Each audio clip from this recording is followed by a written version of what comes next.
I will kindly ask you to, beginning this session, vi prego di prendere posto così da poter iniziare. Can you please take seats in order to start the second day session, which is devoted, as you know, to the spread of non-monetary currencies, mechanism for issuing alternative currencies. We will have 4 presentations this morning with 6 speakers. We will take a small break after the first 2 presentations, and then I recall all of you, as we usually do. At the end of the presentation, we're going to collect your questions, and there will be a short Q&A session. Let's get started now with the presentation of Fabrizio Alias from the Sassari University about the use and spread of non-monetary currency in Sardinia between the 13th and the 14th centuries. Good morning, ladies and gentlemen, and thank you very much for the kind invitation. I wish to thank the organizers of this very important conference, and I'm so pleased to be part of the conference.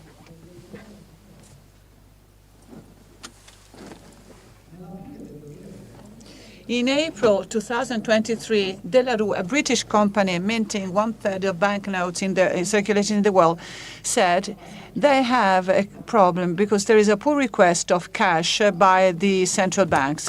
Considering what the company said, it is the lowest peak in the last 20 years. As for the decrease for the request of printed money, there are different factors. Last but not least, market economic difficulty, but also the diffusion of digital money in the last few years. This process has been accelerating during COVID-19 pandemic, but the trend roots back to the first 10 years of the 21st century, corresponding to 2008 World Bank crisis. Among the different new forms of payment in 2009, in Sardegna there was a Sardex, some monetary account unit corresponding to €1 for exchanging both goods and services or commodities and services. Since the diffusion of digital money is partly connected with the economic and financial culture where it is to be found, Sardex was created and was successful in Sardegna, an island where companies had problems for the lack of cash, but we know that tangible and natural economies have been persistent and resistant throughout centuries. One of the most important examples by Enrico Stumpo in his essay in 1983 on is the bankruptcy of Monti Numari, set up in 1780 by Sabaudian government, followed by Monti Frumentari that were more important for supporting credit in the island. Okay, going into depth. Although the context is different and it cannot be compared with the one that I have just mentioned, but the 4 kingdoms or giudicati in Cagliari, Arborea, Torres, and Gallura, and you know that Sardinia was divided into these 4 kingdoms between 11th and 13th century, and most payments were being made by goods, foodstuffs, or corvée. But in historiography, we see that the use of such forms of payment is not always translating into a barter-based economy. And actually, goods, commodities, and labor would be some exchange, means of exchange, representing, therefore, a replacement or an alternative currency. The difference between the simple barter of one commodity with another and the use of a commodity as an alternative currency was clear to the players of transactions in Sardinia, as has been shown by condages, the counting registers or books in monasteries and also secular, representing one of the most important sources for studying the topic. In the files recording the operations done by both judges or kings and monasteries, we have the same terminology representing this distinction. Actually, transactions are divided into permuta or barter, tramuto in Sweden, gift, postura, and buying and selling, comporo, that represent the main forms of exchange in Giudicato period in the Middle Ages. As has been shown and reported by, starting from market block, the goods chosen would have to have the same feature. They would be easily preserved, measured, and used.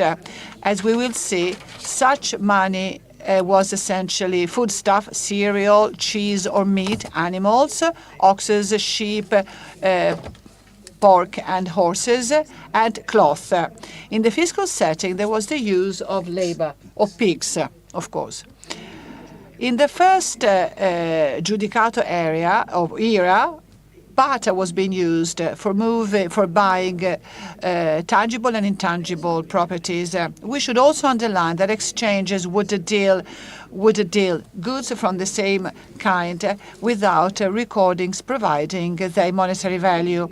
The exchange of commodities of the same kind, especially land, was following specific economic decision like the extension of productive activities already started by monasteries. On the other side, what was also important was the motivation, the social motivation underlying the exchange, aimed at creating or strengthening mutual bonds between landowners, monasteries, and judges. The same objective was that of gift. That was the instrument through which judges were attracting monasteries, providing them with land properties, livestock, and servile labor. Through gifting, judges aimed at consolidating the alliance with the monasteries, and on the other side, to improve the importance of Giudicato on the land, on the territory. But these donations were also following the payment by monasteries of amounts of money or precious goods as a counter gift, following, for example, the model studied for Tuscany by Chris Wickham. As for Sardegna, we have the existence of money or treasure by judges, and also the use of the counter gift practice, a tradition that is probably going back to the Byzantine era in Sardinia. Gift was also used by landowners that, of course, wanted to be part of, or to be connected with monasteries. Throughout the 13th century, this activity was hampered by communal authorities with the objective of disencouraging the use of gift to obtain economic and social promotion.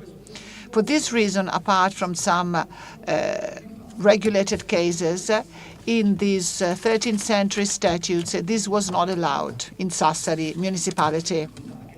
Condages show that monasteries, in order for them to increase animal and land property, besides barter, they would also buy.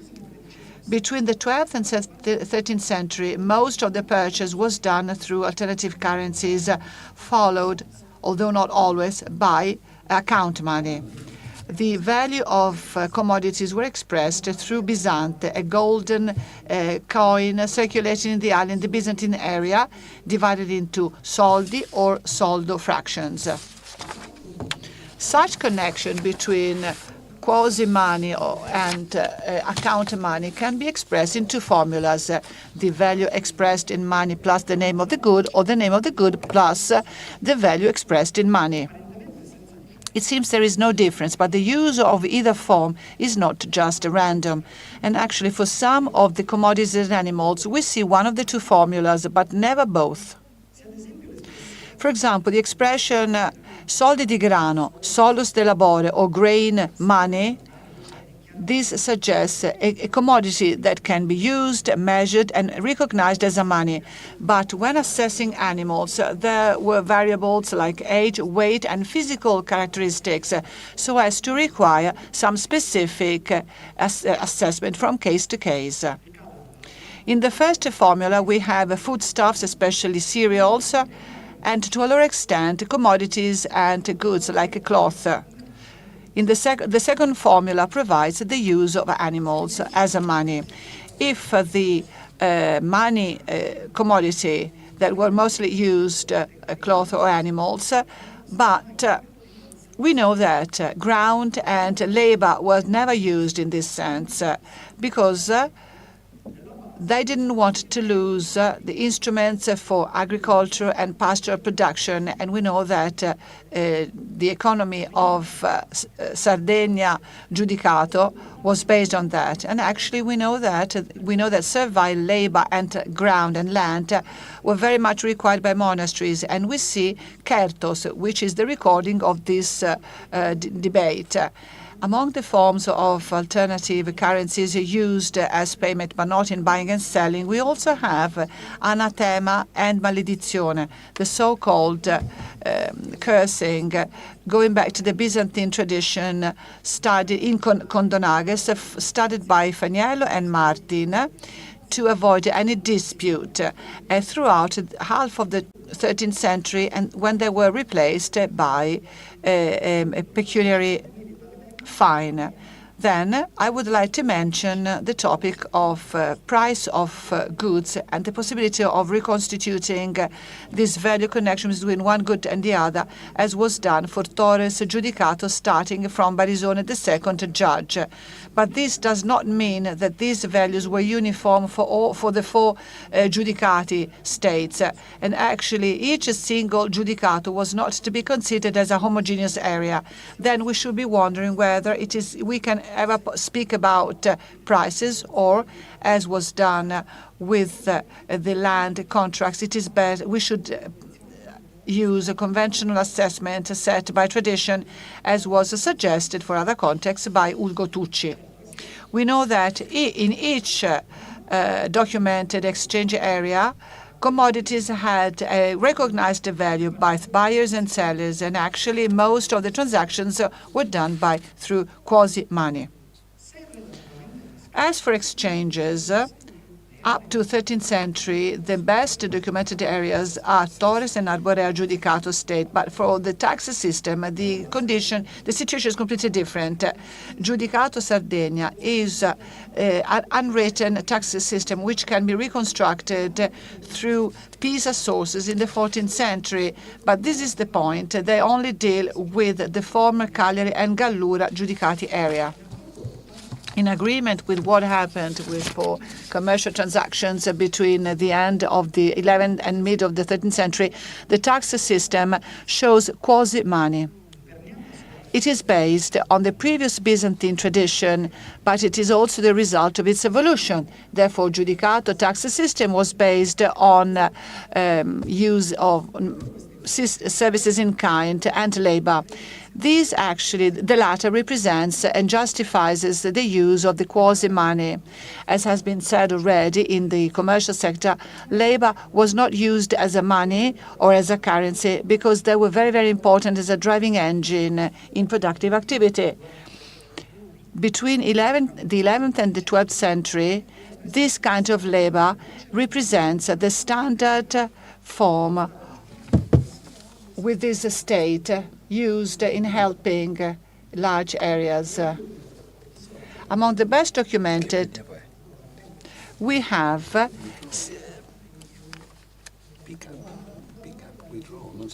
and then the use of labor for cattle, for salt collection, fishing, for weaving, and also for bees. The people had to be part of collective hunting, mailing services, and the composition of jury in courts. As for the direct system, this was organized through a plurality of micro-taxes, tithes, calculated on the taxpayer's estate, although we don't have any tax writings, cereals, wine, fruit, and honey. Then hunting activity and fishing,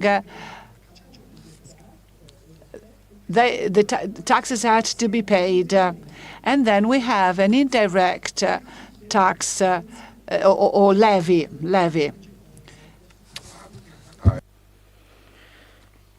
L'inserimento della Sardegna nei traffici Sardegna being part of Tyrrhenian Sea trading traffic between the 12th and 13th century, fostering the circulation of metal money and then levy, and in particular the contemporary presence of monasteries in Genova and Pisa merchants providing the driving engine.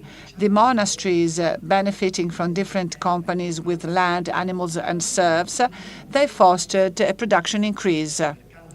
The Italian merchants, since they would buy and sell, they managed to exploit these resources, fostering commercial activities. These movements provided an increase in demand for money and then its progressive diffusion and use. When, with the fall of the 3 out of the 4 kingdoms, we have seigneurial and communal regimes in the island, we see many more examples of money. The use of metal money in commercial transactions started being witnessed between the end of the 12th and the beginning of the 13th century, when we have Bisante being used again. At the same time, this documentation shows the use of Genova and Pisa money, starting especially from the 13th century. We should also remember that money circulations did not just affect the urban setting, but it also involved the countryside. In particular, a very important role was played by societies of Pisa or Sardinia and Pisana, because with their demand, they provided a more effective production of local companies. This new phase is reflected in communal and seigneurial statutes between the 13th and the 14th century, where prices, fines and tariffs are expressed in money from Pisa and Genova. With the arrival of Catalonia and Aragonese, the circulation of Genova money was prohibited, and Pisa too, that was set aside, and the new regnum money was Alfonsini Minuti, thanks to Alfonso in Iglesias mint. What was the consequence? As a consequence of the use of money in trade, the levy system was refurbished at mid of the 13th century, and in particular through Pisa, it entered Sardegna with a communal type of tax model. In this sense, the most important use is data. It is a tax according to the money availability of the family, and it was levied according to some cadastre. At the same time, we have different labor services replaced by taxes to be paid in money. Besides monetization of the older taxes, we also have new forms of levy, whose introduction was fostered by a larger diffusion of activities like wine and meat trade.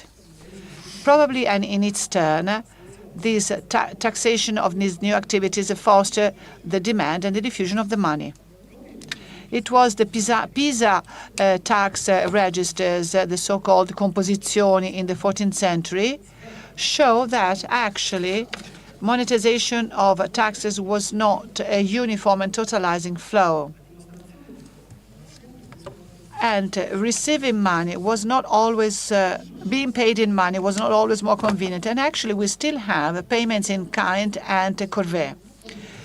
We know that Bovatico levy, a new tax in the continental area starting from the 12th century, would provide the payment of cereals. On the other side, as for cattle taxation, the same tax would be levied in effective or alternative money. Therefore, the levy was adjusting to the economic features of each single area.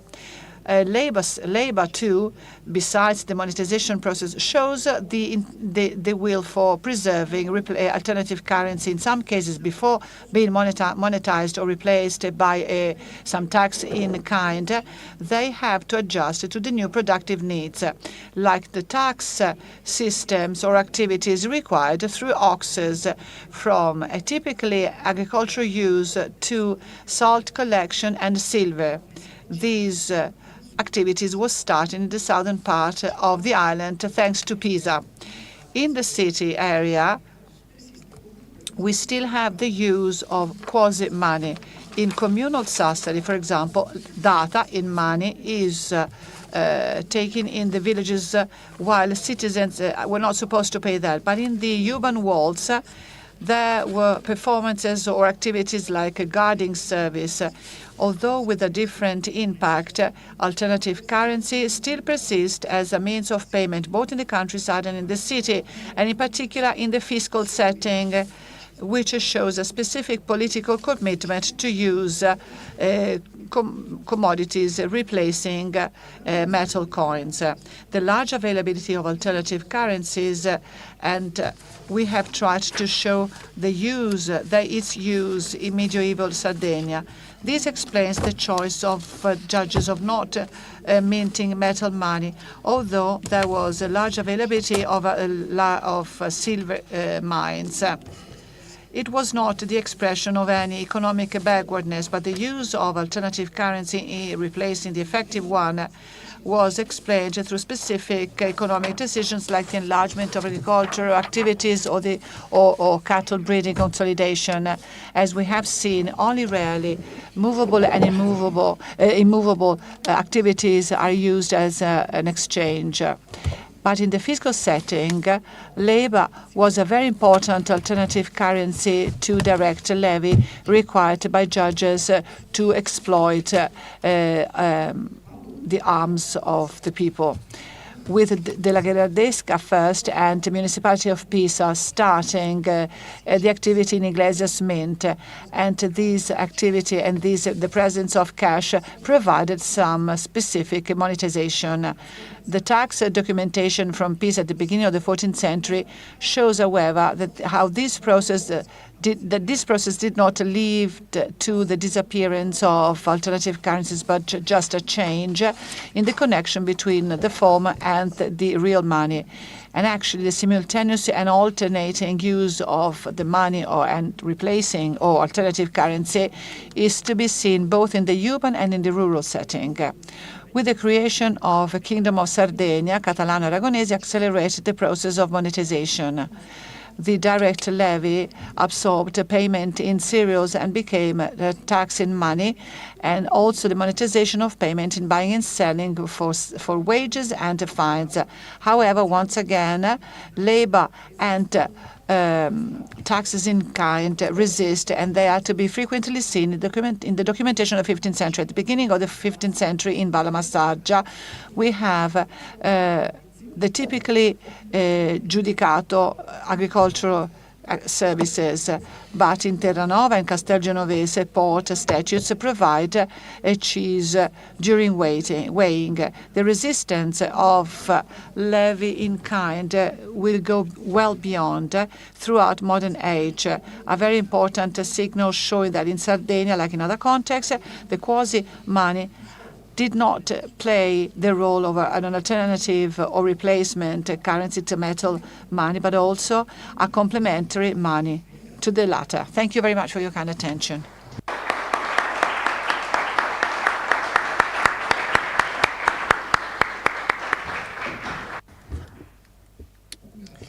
Thank you, Fabrizio, for this wonderful presentation.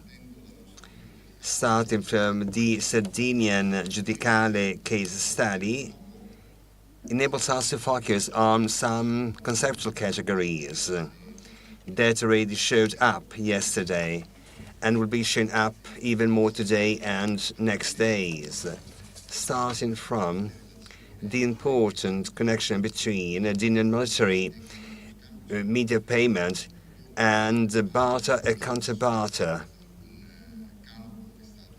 So widening up to a field that has been largely studied in anthropology, the importance of the distinction between the use of a substitute currency in trade exchange, in tax payment.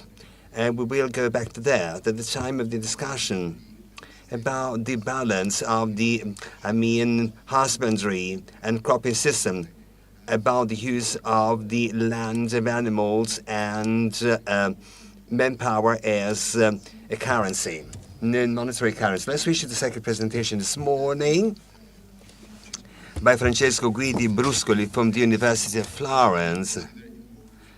dove parte loro più utile per danni o per baratto a tempo. 16th centuries. Prego, Francesco. Grazie. In his libro Dell'arte della mercatura of 1458, Benedetto Cotrugli devotes the 5th chapter of his book, Dello vendere baratto, or exchange selling. Significantly, this theme precedes chapter 6 on selling for cash. By devoting to the two forms of exchange equal space, Cotrugli shows that even in a monetized economy such as the one he discusses, the sale of goods without the use of cash was an important aspect of the life of ideal merchant. He even pushed it beyond that and describes baratto as the first and principal part of trading, la prima et principal parte della mercatura. This paper has different purposes. Initially, terminological issues will be discussed in order to clarify the nuances implied by the use of certain words, including baratto, and their supposed connection with different stages in the evolution of the economy. Secondly, I will describe how frequently baratto was adopted in late medieval long-distance trade, contributing with more examples to an already rich literature concerning especially Italian and also Florentine merchants. This will lead to a discussion of the strategies beyond the choice of adopting baratto instead of cash payment, and to an assessment of the profitability of such operations. This evidence demonstrates that baratto exchanges were not necessarily a sign of a less advanced economy. On the contrary, when performed at an international level, these exchanges implied a network of information, a knowledge of the market, capability to connect marketplaces that only few possessed. As a case study, I will focus on Italian merchants who were among those who possessed these features. Moreover, the quantity of written sources, correspondence, and account books that are still extant contributes to make them an ideal case study. In the rest of this paper, I will use the term baratto in Italian, although barter has often been used, including in the translation of Cotrugli's merchant manual shown here. And I do so because the activity carried out by late medieval international merchants I am discussing should be intended as market exchange rather than direct exchange, which is the meaning we normally associate to barter, although, as Philippe Bernardi showed yesterday, this term, the baratto, have even more nuances. In the past, a vast array of literature has presented the use of different means of payment in a linear way, from barter to cash to credit, with the underlying assumption that each stage was more primitive than the following. For example, in their vast documentary collection of documents concerning medieval Mediterranean trade, Lopez and Raymond argued that with the commercial revolution, and I quote, money economy gained a complete victory, end quote, and that if payments in kind continued in loan contracts, for other types of settlements, they, and I quote, were now exceptional in commercial transactions. Merchants used them only in underdeveloped regions of southern Russia and darkest Africa, end quote. Sometimes spices would be used, but, quote, merely as a temporary substitute for silver and gold, end quote. The examples I'm showing today demonstrate that this assumption is far too strong, and that in fact, even in the international merchant bankers were extensively using commodities to pay for the goods that they were buying. This discussion is closely linked to the debate on the rise of money, and the implicit idea that the increasing use of money was one of the explanations for, or at least one of the characteristics of, an uninterrupted evolution of society characterized by a sequence of stages from a natural economy based on barter to a money economy to a credit economy. These classical ideas, however, have long been criticized by many, and this paper will show further evidence that demonstrates that even merchants who are trading at the highest international level at times prefer to be paid and pay in commodities rather than in cash.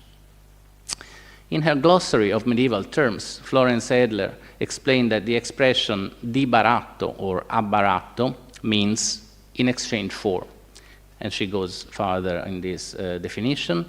Expression used in recording money barter transactions in Medici account books, where many of the transactions described were for an even exchange of goods, not involving any payment in money, but still valued in terms of money, or an exchange of goods plus a cash payment.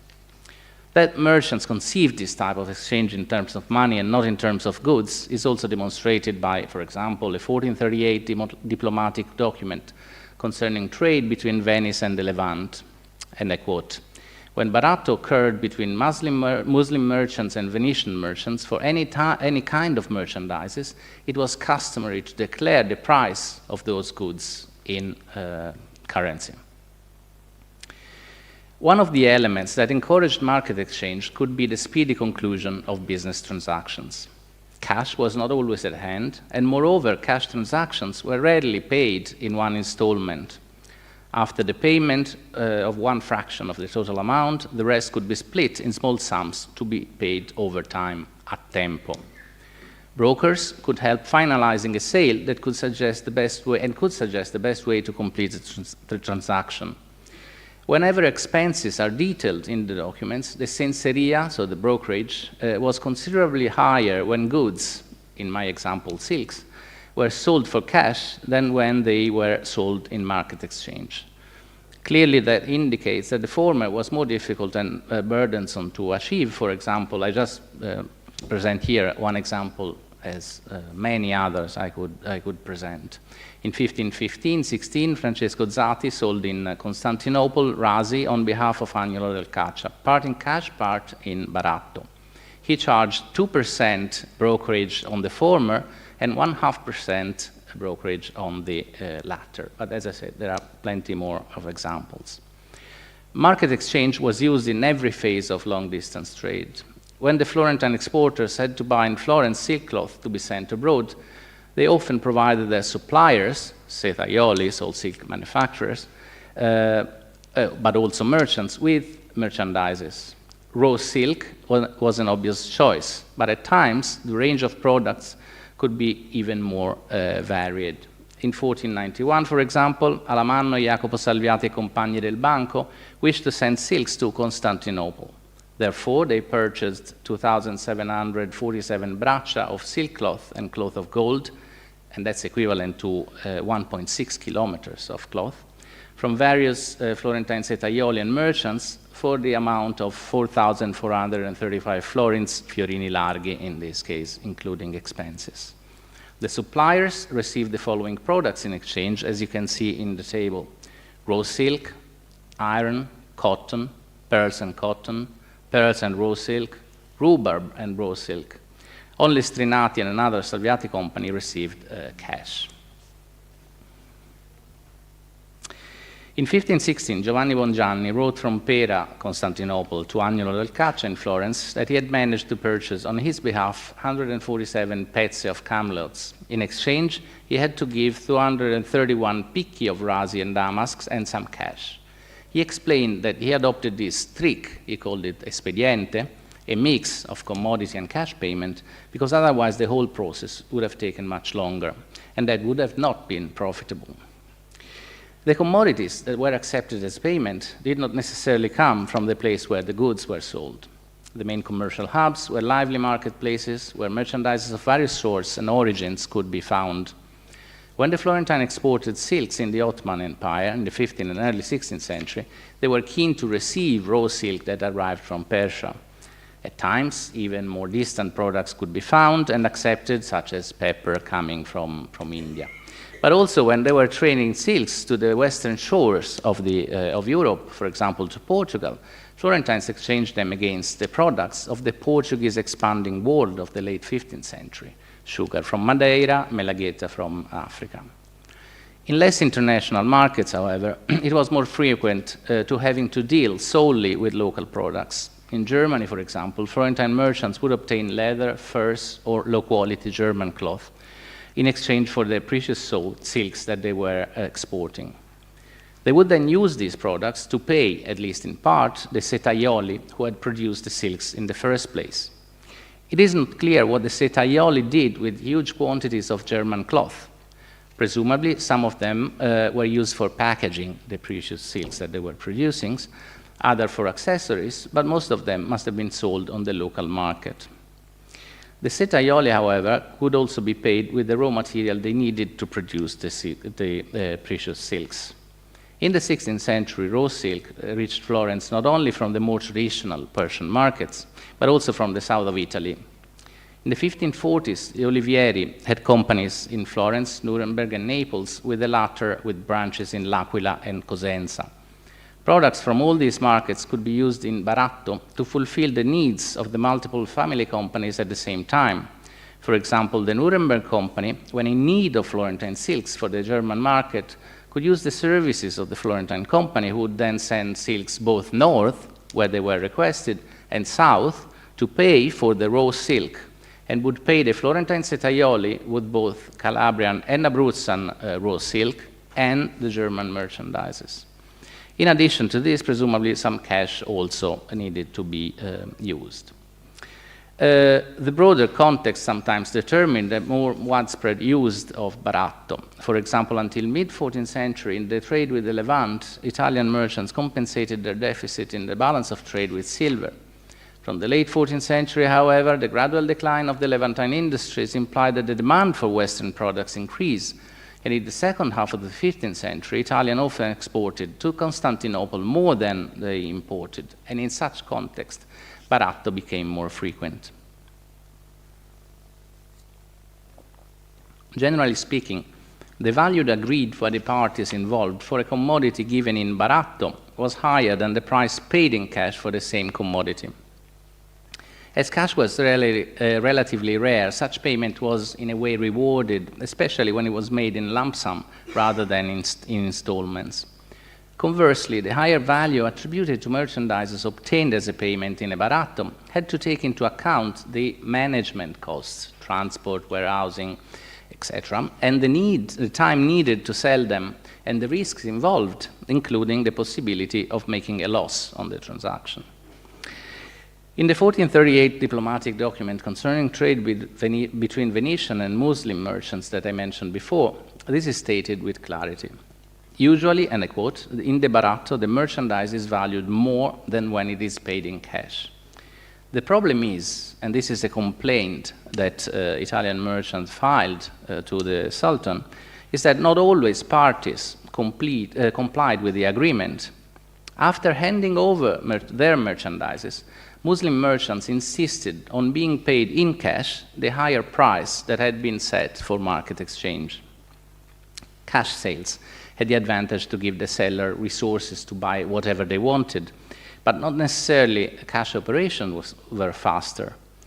Circumstances could change, and the attitude and preferences of merchants could vary, as shown in a 1481 letter in which Marco Bembo, a Venetian merchant, writing from Venice to his correspondent in Constantinople, complained because the latter persisted to sell his cloth through baratto, whereas he, Bembo, preferred to sell against cash.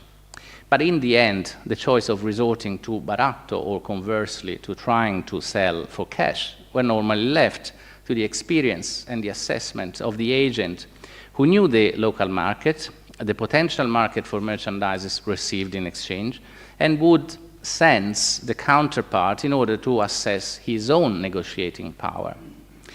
As Cotrulli again writes, dealing in baratto could be risky and needed to be pondered carefully. In other words, it was also essential to possess knowledge of other markets, where the sale of goods received in payment could grant the highest profit. As usual, information was a key asset in commercial relations. On the one side, information about the quality and value of the products that were being exchanged. On the other side, information about the potential market for the commodities that one received. Indeed, surviving correspondence shows the amount of information that was available to merchants. Just a small example among many. For example, writing from Nuremberg to Florence in January 1537, Alessandro Talani discussed the possibility of selling berets in exchange for other goods. At that date, the berets were in Palermo, but they could be shipped to Marseille or to Livorno. And in Talani's opinion, the most profitable destination, la morte loro, as he writes, were France or Germany, that could be easily reached via Genova because the moment was favorable because there were no pirates around. What I think is impressive is that all these hypotheses were made from Nuremberg. In 1459, the Neapolitan merchant Antonio Cuomo asked the Cambini of Florence 16 pezzi of silks as a payment for the Calabrian raw silk that he had sent them earlier. In the instructions, he wrote that the Cambini could determine the value, pregio, of both the raw silk and the silk cloth, and that the difference could be settled later. Surely, that act of trust was based on the long-standing commercial relation between the two parties, Cuomo and the Cambini, but also due to Cuomo's limited knowledge of the market and therefore his reliance on the Cambini. Generally speaking, being merchants with extensive experience in long-distance trade, Florentines abroad certainly had arrows at their disposal, but needed to be ready to adjust the strategy to the variable commercial landscape. The availability and value of goods could change in different markets, and what was extremely convenient in one period could generate losses in another. As mentioned above, Persian raw silk was an obvious exchange product for Florentines who sold silks in the Levant, because they could use it back home to pay the setaioli who were producing the cloth that they were exporting. The raw silk was normally worth more in Florence than in the Levant, and this generated an additional profit, notwithstanding the cost of transport. However, in the 1520s, due to war between Persia and the Ottoman Empire, the amount of raw silk available in Bursa, Turkey, diminished dramatically, and therefore its price increased. Consequently, when Girolamo Strozzi sent back to Florence Persian silk that he had obtained in exchange for woolen cloth, his father reproached him, because in Florence, even the best quality raw silk was valued at no more than 1.5 florins per libra, whereas Girolamo had obtained it at 2 florins per libra. The result was a loss of 60 florins in total. The exporters from Florence, as I said, needed to rely on the skill, wisdom, and experience of their correspondent abroad, who ultimately was the person responsible for striking the best deal. The seller-correspondent relation, in other words, was largely based on trust, even though some boundaries on the do's and don'ts could be given, as, for example, vetoes on commodities that should not be accepted in exchange. The merchandises received as payment during a commercial transaction were given a monetary value, and as such were recorded in the account books, as also prescribed by Pacioli, for example. The attribution of a monetary value, says Pacioli, is necessary when one wishes to know the profit or loss of the operation. In fact, an operation involving a baratto or multiple baratti could, of course, generate losses that were then duly transferred to the profit and loss account. For example, at the beginning of the 16th century, the Salviati Setaioli recorded a loss from their account for wool in an operation that involved raw silk obtained from a Ragusan merchant and wool cloth sent to a Castilian merchant. So a multi-market, let's say, complicated exchange. In practice, however, the calculation of profits was not always easy, even when the result of the baratto were recorded for the monetary value.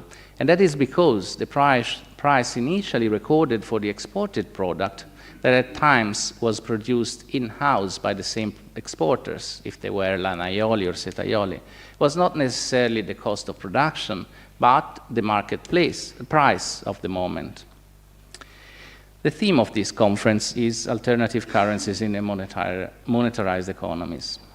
In the pre-industrial world that we have discussed and will be discussing this week, the development of trade could find constraints in the scarcity of monetary means of payment.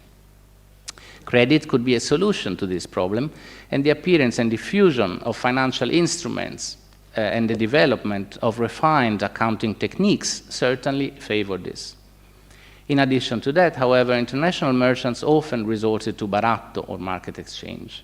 Not only could this mechanism facilitate and at times speed up the sale of products abroad, but it also allowed an extra profit when the value of the newly acquired merchandises was higher at home or in other markets than in the place where they had been obtained. Florentine merchants active in an international context possessed knowledge of many markets. the place where they purchased in cash or in goods the merchandises, the home market, and even potential markets where they could sell the products that they had acquired via market exchange. Moreover, the fact that they were keen to accept a variety of goods in exchange for the products that they were exporting implied that they ended up trading a vast array of merchandises, which they could then sell in various markets, both home and abroad. And the myriad of products of various kinds that we can see listed in the various merchant manuals are the best mirror of this situation. Both mere barter, direct exchange, and baratto, market exchange, are more convenient for those who have a higher bargaining power and/or a better knowledge of the market. Ultimately, for those who possess a more comprehensive pieces of information. Florentine, or more broadly Italian merchants, who were traversing far and wide the commercial routes of Europe and of the Mediterranean in the late Middle Ages, certainly possessed such precious, although immaterial, merchandise. And the ink-stained fingers, the dita macchiate d'inchiostro, that characterized merchants like Francesco d'Atini and so many others before and after him, are testimony of the value that they attributed to the flow of information, which was continuously nurtured by the hundreds, thousands of letters written and received. In conclusion, although the theme that I have been presenting today is known among economic historians, I reckon that there is still space for further research. In addition to the issues that I have been discussing concerning, for example, strategies and profitability, I would mention two. One concerns the semantics of the term baratto. As I said at the beginning, there are various nuances associated with the meaning of that word. What can be investigated is when did these meanings, different meanings, emerge? How and when did they change? When and why did the modern definition of baratto emerge? This surely has to do with the history of economic mentality. Second and last issue, all the examples I presented today, and then the example showed in Philippe Bernardi's prolusion, the example showed in the exhibition that we have seen on Sunday, the examples that Mathieu Sherman will show this afternoon are all Italian. No matter whether the exchanges took place in Constantinople, in Nuremberg, in London, or in Bruges, at least one of the counterparts is Italian. The question is, what about the others? Aren't we discussing them here because there is a problem of sources? Or does this have something to do with commercial networks, accounting techniques, availability of information? Thank you.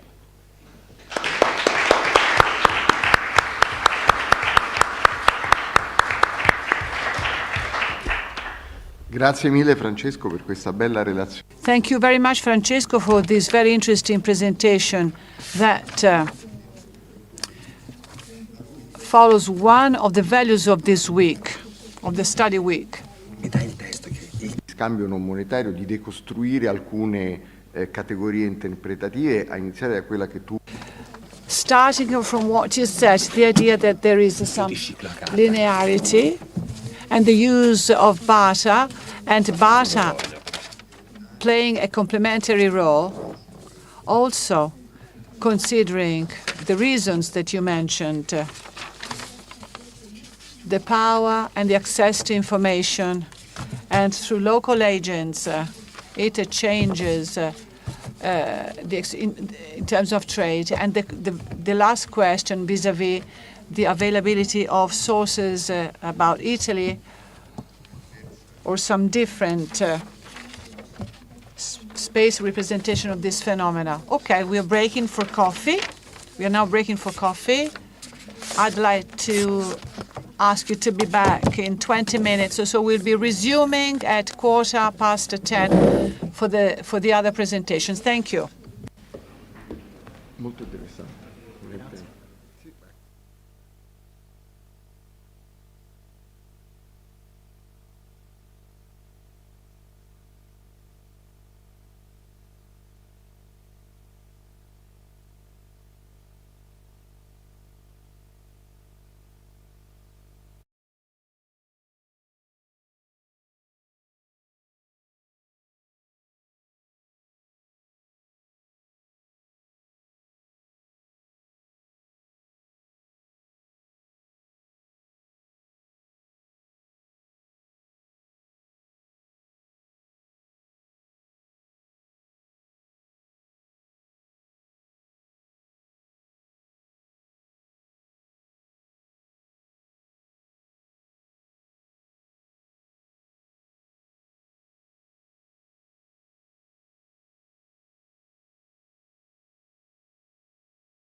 second part of this morning session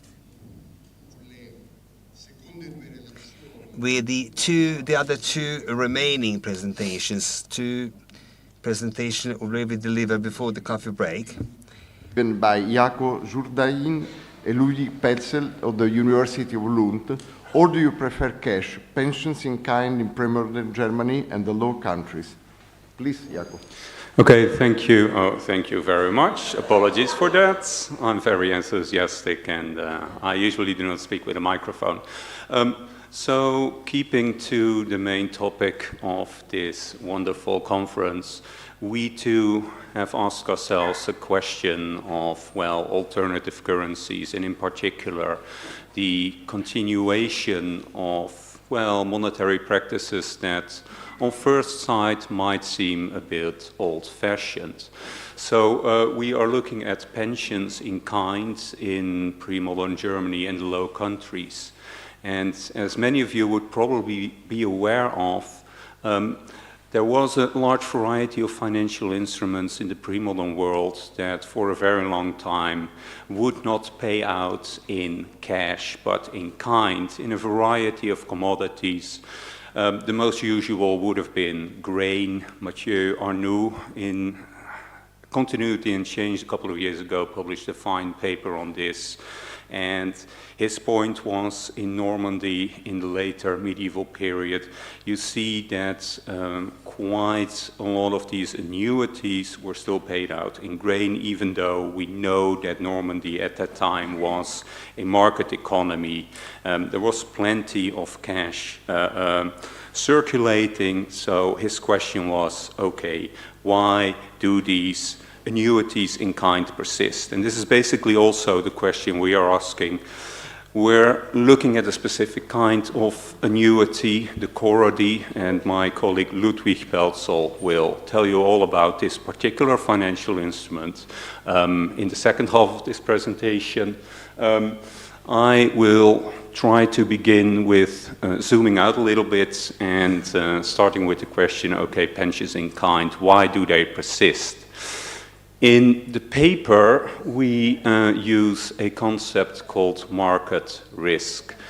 This is a concept I have taken from an economist, Robert Koppas, and he uses market risk to indicate the risk of a change in the value of a financial contract.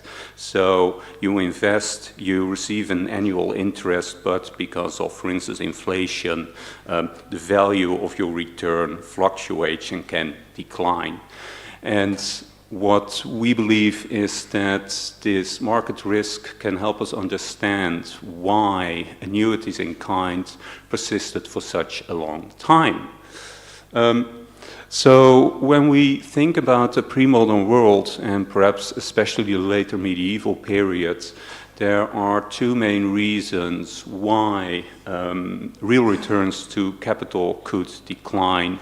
The first is monetary policy of rulers. I think you're all familiar with the fact that rulers try to earn from their minting regalia, minting rights.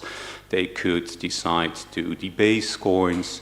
They could also introduce a recoinage, and if this happened, anyone holding cash was in jeopardy of seeing the value of the money they held in their hands or the money they received on an annual basis diminish. The second problem is, of course, price spikes. If you think of people who depend on a monetary return to a financial instrument to make a living, to purchase foodstuffs, price spikes in commodity markets also result in a decline of real returns to capital. So this is a bit of a, well, theoretical introduction, and this is also me trying to convince you to perhaps read a bit more in the paper about this concept of market risk, which I believe is useful. What I will do in the next 10 minutes or so is to demonstrate to you how important it was for any investor in the pre-modern world to figure out whether they would demand a monetary annuity or an annuity in kind. We're going to do this by sketching a few scenarios for a very long time period, 1400 until 1690. And we do this by, well, bringing to the stage someone we made up, a fictitious widow named Anna, who in 1400s lost her husband, inherited a sum of money, and had to face the decision what to invest in. I should stress that although we made up this widow, what we did not make up, obviously, is the data. So we're running these scenarios based on Antwerp data collected by Herman van der Wey and John Monroe. So, allow me. This is Anna. She looks happy, but she just lost her husband. Anna is looking for a way to make sure that she can maintain her living standard. And what she basically wants to do is to make sure that she can afford this commodity basket. You're all familiar with the commodity basket, right? Bob Allen, etc. Now, what Anna would like to see is for the rest of her life to be certain that she would be able to afford this basket. Now, if we're going to assume that she could invest in a financial instrument with an interest rate of 10%, and then we could see that, that would mean that, this went very fast, that she would have to make an investment 10 times the value of the basket, right? If you invest some 10 times the value of the basket, you get one basket per year, or at least a monetary equivalent. So Anna has to make this investment in 1400 CE. We know from the Van der Wey and Monroe data that a commodity basket in Antwerp at that time cost 153.6 deniers gros, which would mean that Anna would have had to invest this sum. And let's assume she could.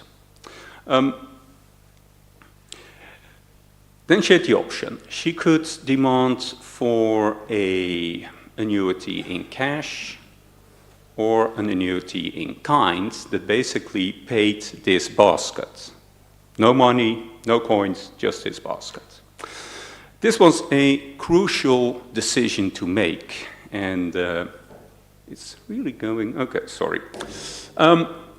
So what I will show you here is a time period of 10 years, and we will see whether an annuity in cash would have provided Anna with the purchasing power to actually purchase this commodity basket. So 0 is the commodity basket. As you can see here, the first year she would receive the annuity, she is already in the negative. It is about -2%. This is not a big disaster. She would probably have been able to, well, make a decent living. However, if we are going to take a look at the longer term, we can see that there are severe fluctuations here. There are a few years where Anna receives more than is required to afford this basket, but especially in 1408 and 1409, you also see that there are years when, well, the cash she would receive did not suffice to afford the basket, which means that she was at risk of impoverishment or relative impoverishment. This is only one scenario. This is a scenario starting in 1400s. In the paper, we basically provide some other scenarios, and I've done some cherry picking here. These are the worst and best case scenarios. Top left is the one I already showed you. Top right is, well, the most grim scenario we could find. If Anna would have lived in the second half of the 15th century and would have invested in 1476, she would have been in great trouble, because In 1477 already it is negative, and then you can see that it drops to, well, more than minus 100%, so that's a problem. These problems also would have persisted in the 16th century, so you can see this here, bottom left, this is the scenario for 1550, also negative altogether. There were also positive scenarios. The best thing anyone could have done, the best timing imaginable, would have been investing in 1586, and then it would have been positive all over, and Anna would have been able to also spend on all sorts of luxury goods.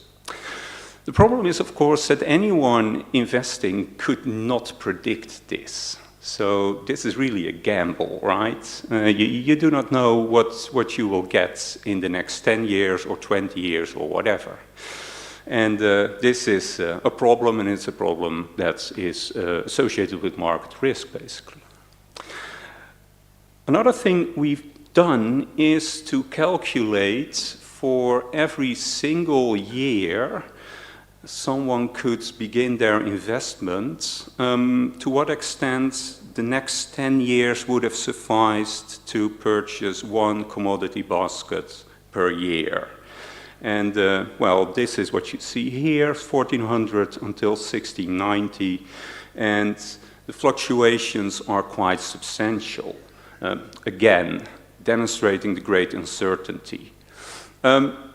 However, in red, you see the trend line, and this cannot come as a big surprise, but the trend line indicates that, in general, people who invested in a monetary annuity would lose.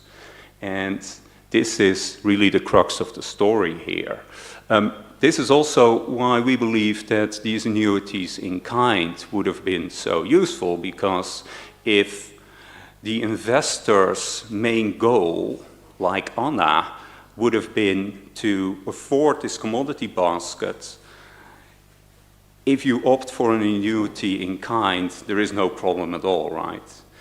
We can even take it one step further and say that even if the investor would have been interested in getting money in the end, it would have made sense to invest in an annuity in kind and then resell the commodities. And I'm going to show you what this scenario looks like if we switch it from monetary to annuities in kind. It basically goes topsy-turvy, right? And you can see the trend line here becomes positive.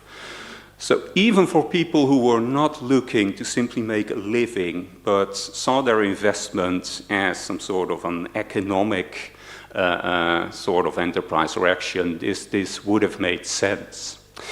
So I think that the key message here, and I'm going to hand over to Ludwig in a few seconds, the key message here is that for many people it would have made sense to try to invest in an annuity in kind. What we will demonstrate is a specific financial instrument called the Corrody, which basically was a lifelong annuity in kind.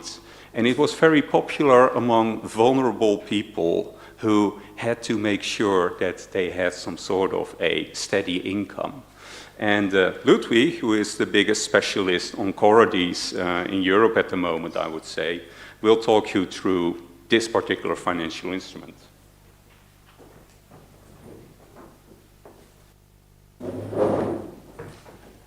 Yes, Jaco just made the case about the high risk of in cash annuities and the advantages which in kind annuities offer.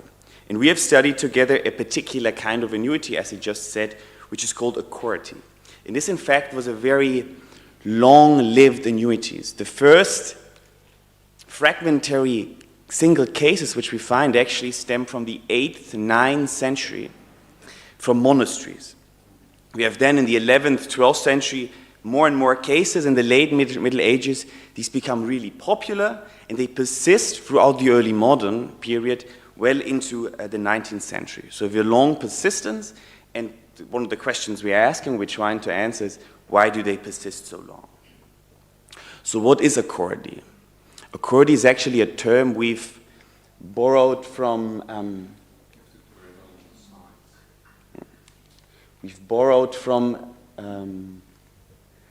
the English language literature on monasticism. And we use this concept in a way to align different national historiographies with each other and look at a form of financial contract or financial instrument which we argue existed in different parts of Europe, serving a rather similar purpose.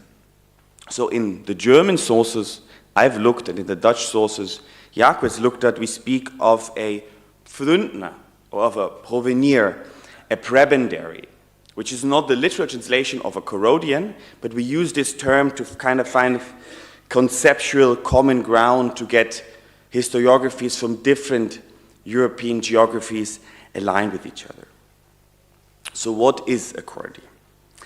It's in its setup basically a life annuity, normally not redeemable, in which the buyer, the recipient, and the person on whose life the annuity is concluded is the same person, including the option of joint annuities, and is offered by an institution, very importantly. In the early medieval Cordies, this is mostly monasteries, and there's certainly a religious part to this. But in the period we study, which is the early modern, it is mostly urban hospitals, and the arrangement becomes secularized. These hospitals offer to these investors these said-in-kind pensions containing lodging, food, clothing, and various other arrangements to be determined individually.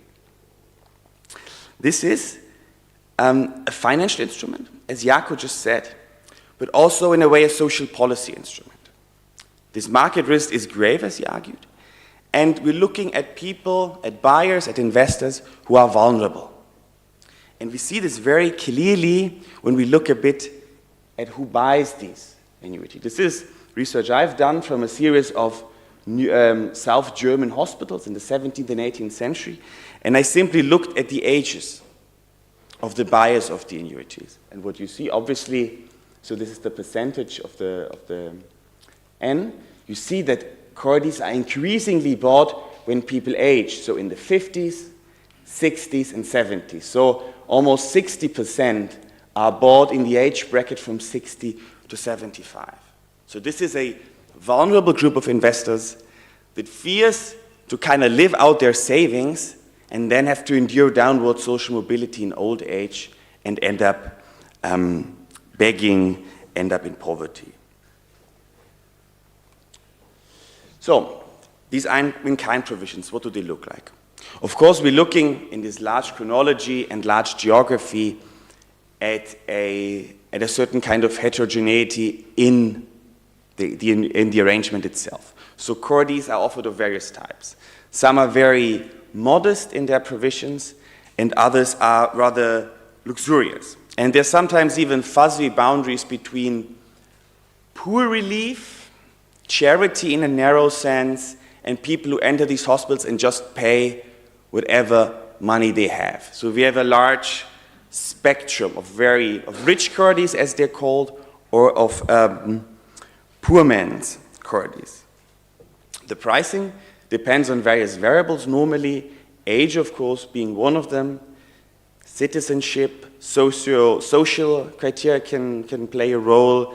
The general economic situation, interest rates also impact the prices which are set to sell these Cordies. Lodging is obviously an important part. Most Cordies receive the lifelong right to live on the premises of the institution. They're often even legally incorporated. They become members in a legal sense and forfeit certain legal rights. They could live in big common rooms, in small apartments, depending on the architectural structure of the hospital. Of course, food is essential, ranging from various kinds, of course, grain, beer, vegetables, cheese, whatever the local economy of the hospital produces, is then passed on to the Corodians. It's normally an entire diet. So some kind of different food, drink, different kinds of meat if available. Clothing, medicine, medical care are arranged individually. Some hospitals never want to cover the costs of medicines. Others include these. Clothing, special commodities people would like to consume are determined then individually. Obviously, for the richer Kurds, there's more room of maneuver here than for the more modest ones. I've brought you a little example of the great difference that can exist between different kinds of Kurds. This is from an architectural treatise of a German architect who designs, let's say, ideal buildings. And he has this layout of an ideal hospital. And this is the first floor in which the poor Kurdians are housed. And what you see here, you have this cross-shaped hallway, and people sleep on these beds, these little beds, basically in the same room with little privacy, and they have two big, commonly shared kitchens here in which either they themselves cook or the hospital staff cooks for them. So it's little privacy, you got a warm place to sleep, but little privacy. On the third floor of the same building, the paying Kurdians, the rich Kurdians are housed. And you actually say that he provides little apartments for them. You either have one with one room or a two-room apartment with a little oven included. And here you see a series of private kitchens where people can, four, I think it's here two and here two.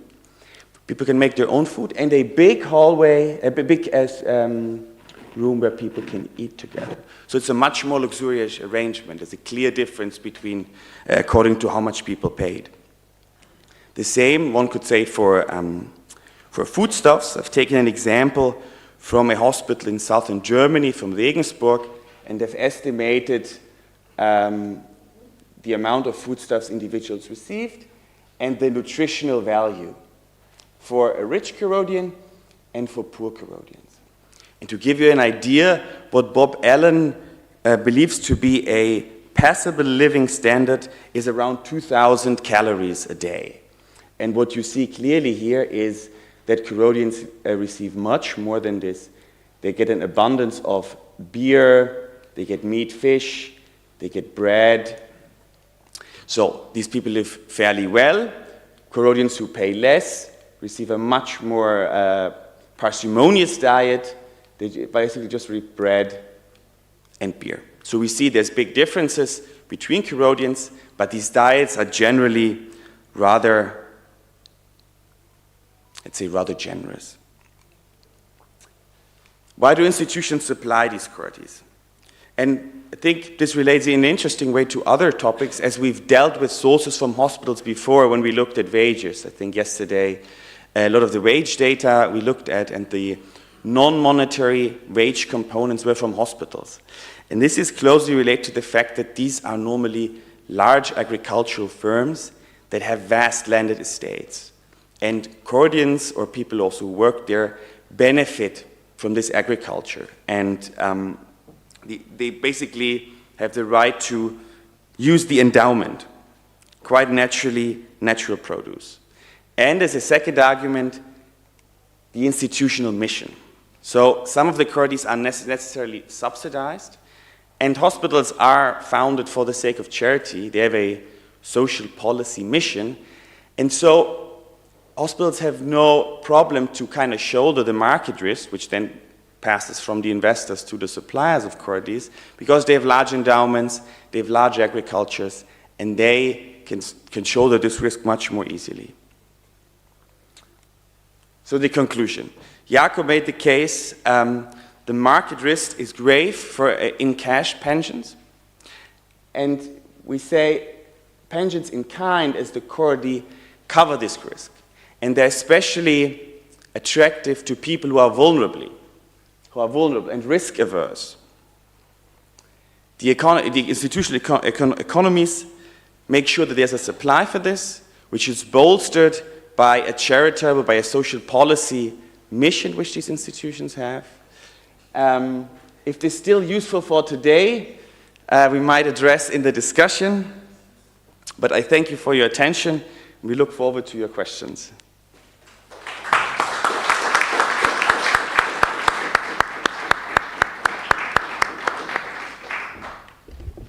Thank you very much, Jaco and Ludwig, for your presentation, for very interesting comparison between monetary pensions and pensions in kind in the long run. So we pass to the second. Do you move? Yes. Pierre-David Kusman et Jean-Luc De Meulemeester of the Libre Université de Bruxelles. We speak about negotiation debt at the inn, the Leistinge customs in late medieval low country cities.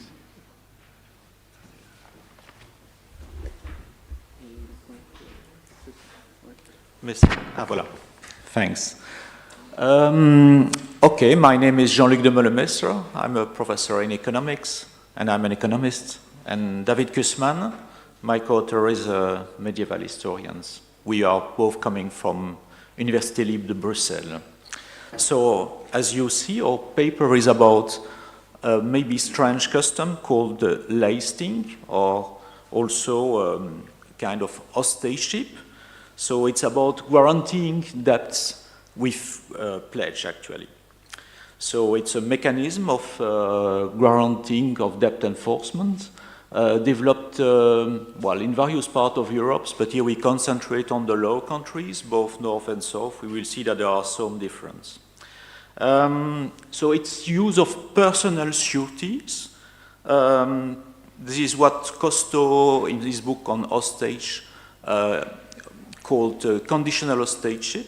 So if there is no repayment at a set date, people called the pledge had to go sojourning in an inn in a specific way, as we will see. At the beginning, with no clear fixed term. It will change in the beginning of the 14th century, but it will be in a minority of cases.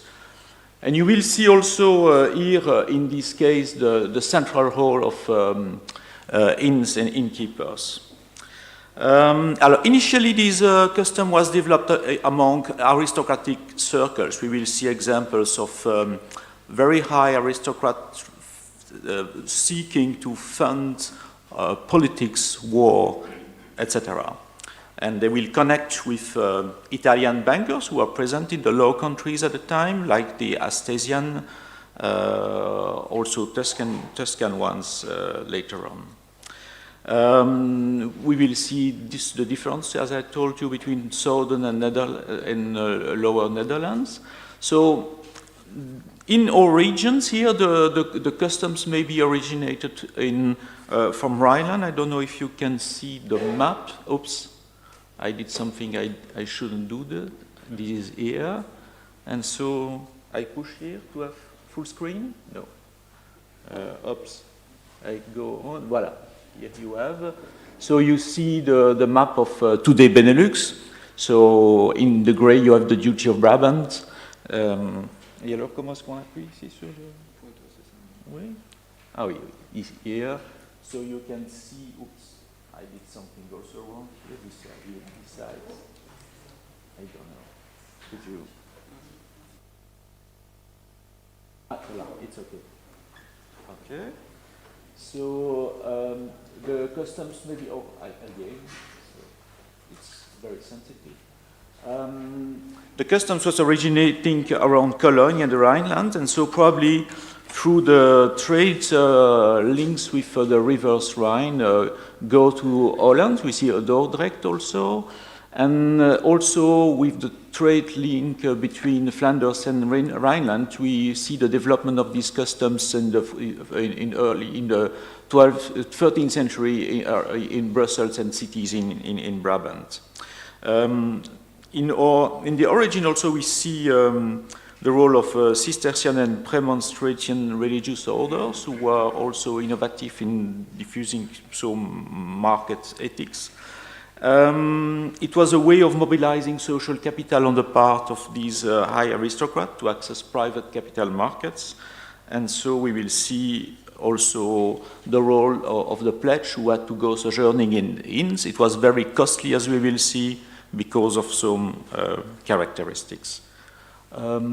Okay, so here are three main case studies. We were very ambitious, so the two first were the most developed in the paper. The last one is still ongoing research.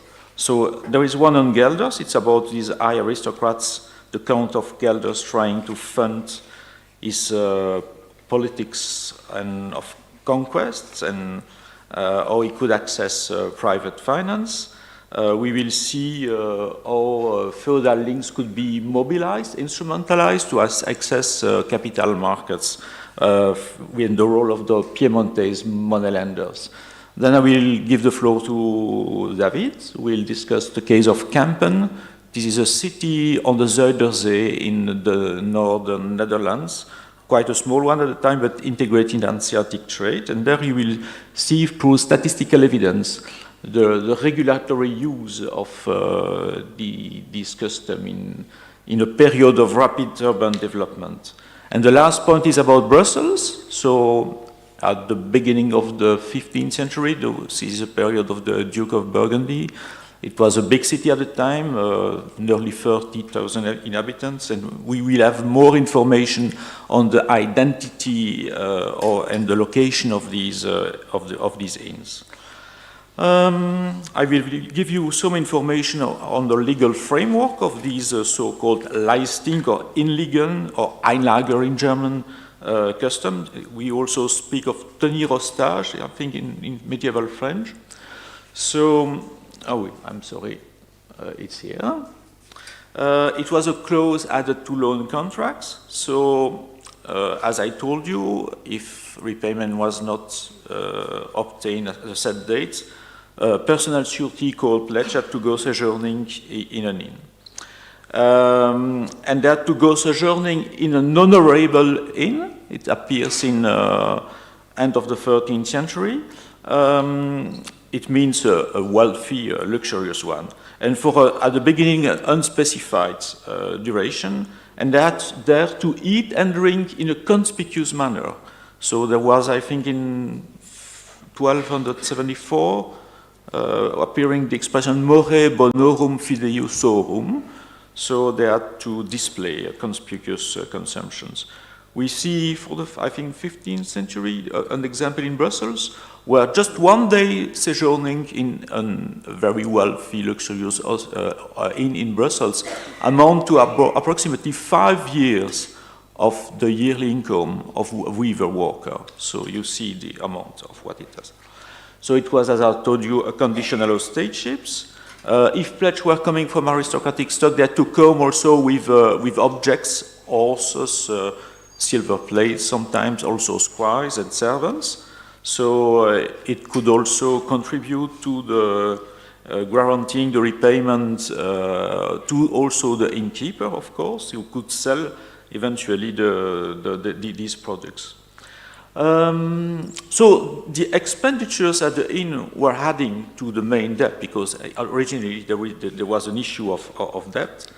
And the hope of this custom was to exert moral pressure on the pledge. So there was also a notion of honor. We live in a feudal world, so social prestige were at stakes. And more concretely, when vassals and councillors had to go sojourning in an inn, it was a kind of soft imprisonment, but they were no more available for their suzerain, and they cannot be councillor or whatever they did. So the hope was to speed up the reimbursement of the main debt. So, as you know, hostage were a traditional tool to support political agreement in the Middle Ages, but now it was present also in pure financial agreements. I will present the first case studies, and then I will give the floor to David. So the first one, I will just discuss the first one is with Renaud de Gelders. We are at the end of the 13th century, and there was a conflict between the county of Gelders in today Netherlands with the Duchy of Brabant on the inheritance rights on the Duchy of Limburg. It's approximately, I would say, the region of Maastricht. We could say that, well, a little the Voeren regions. There is still a city called Limburg in Belgium today. So it was a key territory on the commercial route between the Flanders and Rhineland. The conflict at first, a political diplomatic dimension, but very soon also more military ones. And so Renaud of Gelders needed to fund his political campaign and war at very short notice. He could not rely on his, at the time, non-existing estates in Gelders, and he didn't have also specialized receivers that could have collect non-domanial income, so he chose to turn to Italian bankers, but at the time the region was a bit underdeveloped in financial terms, and so he uses various connections, inter alia the Lord of Cuijk. He was living in the north of the Duchy of Brabant with different allegiance with the County of Holland, the Count of Holland, the Duchy of Brabant. So it was a bit difficult, but he had no choice, and so he obtained money from a Piemontese moneylender sojourning in Sertogenbosch, Bois-le-Duc. It was Taddeo Cavazzone. Actually, there were two loan contracts. The first one was, I would say, rather benign, with only personal sureties and expressions like my dear Taddeo, so hinting at the kind of patronage linked. But the second one, just 3 months later, was much more hard, because there were more personal sureties, so it was not only the Leistinge here, more people, more pledge from a higher social status, and also there were domanial sureties as well, or possessory one, like the toll revenue on the Gelder rivers, income from fines and landed estates. And on top of that, it was refundable at will, so the Count of Gelders could not plan easily his reimbursement. Actually, the Count of Gelders lost the war with the Duchy of Brabant at the Battle of Worringen, and in the end his indebtedness increased a lot. The loan by Taddeo Cavazzone was finally sold to Guy de Dampierre, the Count of Flanders, who was very skilled in making a political use of his debt. He already used such types of mechanism in Liège and Namur. In the paper you will see that there are several examples along the 14th century and early 15th century where the Count and then Duke of Gelders had recourse to the Leistinge. For example, in 1340 there is one when he was borrowing money for the King of England, and so there was a mobilization of a very important pledge, including the Duke of Brabant, for example. So you see that, and the Earl of Warwick and other English aristocrats. So here you see we have these Leistinge customs in a very high aristocratic environment, something that I think was characterizing the southern Low Countries probably more than the north. But now I will turn to David, who will explain you how the same custom was developing in a more commercial setting among burghers in the city of Kampen. Here you are.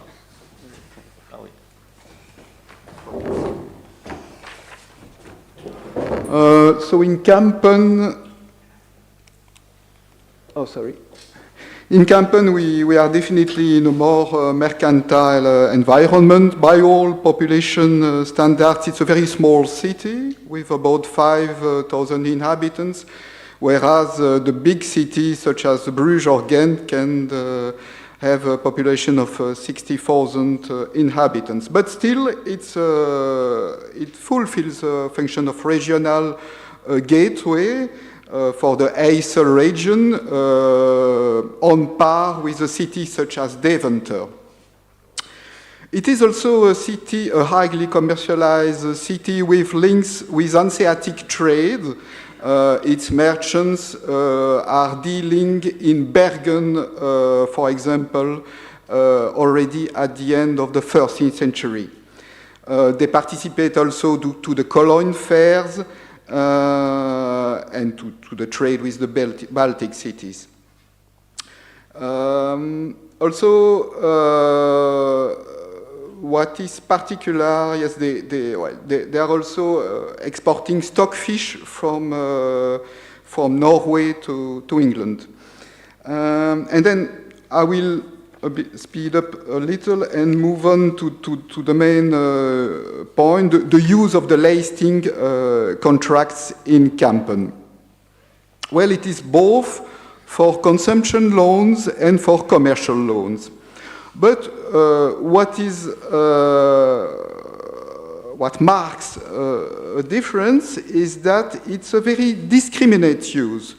In Kampen, you see only a peak in the use around 1325, 1326.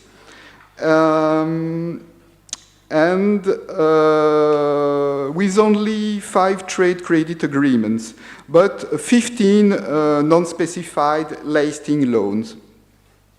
In these loans, they ask only personal surety, so no immovable properties at all. And the average amount is fairly high, above 10 pounds gros tournoi. This peak in Leistinge contracts, it happens during urban works of public concern, urban works for the dikes. So it's linked to water management issues. We speculate, the hypothesis we make is that it could echo a desire of the city authorities to block all speculative investment on the properties, with loans on the properties, with the Leistinge system. With the Leistinge system, they ask no immovable properties at all. They ask only personal sureties that go sojourning in an inn. This lasts until the 30.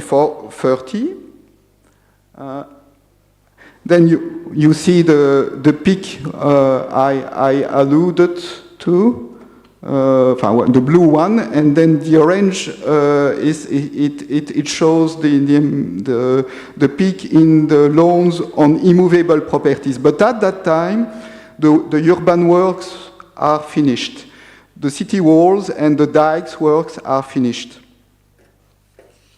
And then in 1332, the aldermen of Kampen, they forbid all contracts with Leistinge with pledges.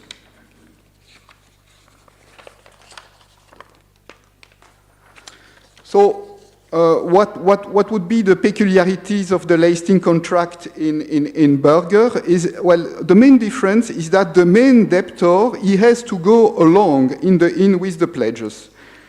And the second one is that you find contracts where the risk is spread on several pledges. So one will be liable for a part of the total debt and the other another part. And it hints at possible partnership structures with pledges that would be merchants in the same society, for example. And that's not illogical, since you know that Kampen traded with Hanseatic traders very early on.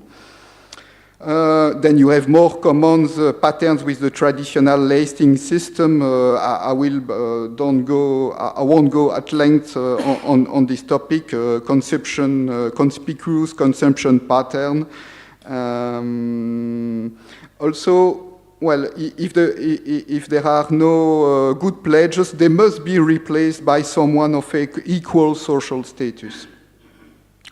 Then we found also a key character, which was the innkeeper Boldewinus Scalawert. He is a member of the elite. He has links with the main aldermen families, and he appears about 70% of the credit Leistinge transactions. After the works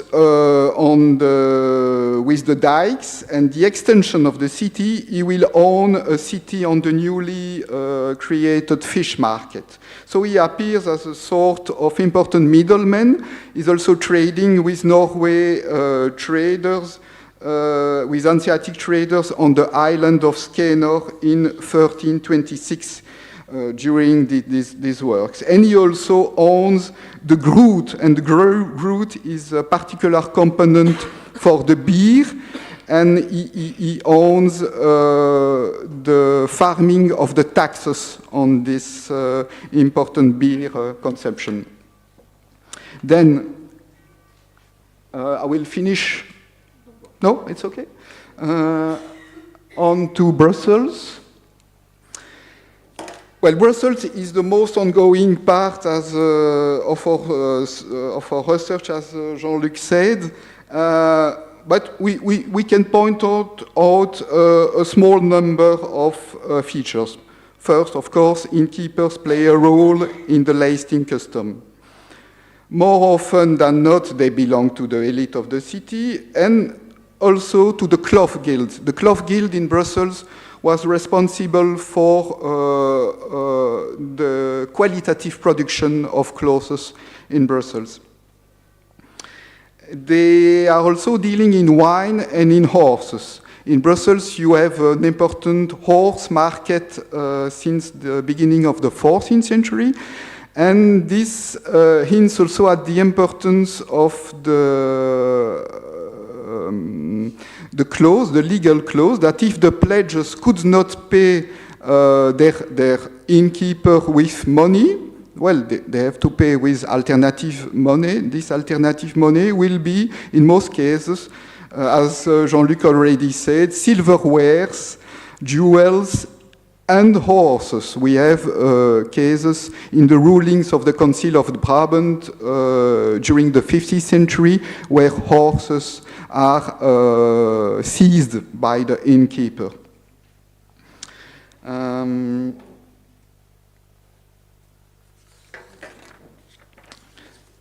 Maybe interesting is then that I will move to the map.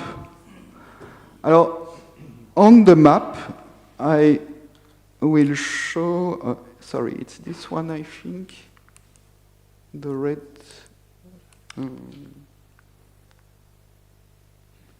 or this one? Oh, sorry. Ah, yes. So the yellow circles are the inns that we identified in Brussels, because we also try to have a bit with the archaeological data, a material approach. And the two inns here, one is the Spiegel probably, so one of the high-standing inns that since the 14th century was chosen by pledges to go in, a very high-standing inn where Florentine merchants and Brabantine cloth merchants met, very expensive. And then you have the main town hall, then you have the cloth hall, another inn, and then you have the Chancellor residence, where all debt litigation before the Council of Brabant, the pledges and the main debtor, he had to meet the Chancellor to settle the case. And then you have the Ducal Palace. In the cloth hall, you had also the money changers who had linked with the innkeepers. So it's a very small world and a very small distances. I mean, it's less than 1 kilometer, of course, and you can speculate also that information circulates smoothly. This is a 19th century plan of the urban plots. And this one, the 1089 plot, it is the Spiegel inn, as it was still extant in the 19th century. So you see that there was a place, room enough for a stall for the horses and for the host. We know from later evidence that the Spiegel inn at the end of the 16th century could have a stall with no less than 64 horses.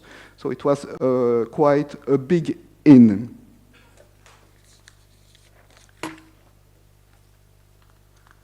Yes, these are legal clauses for the Brussels innkeepers.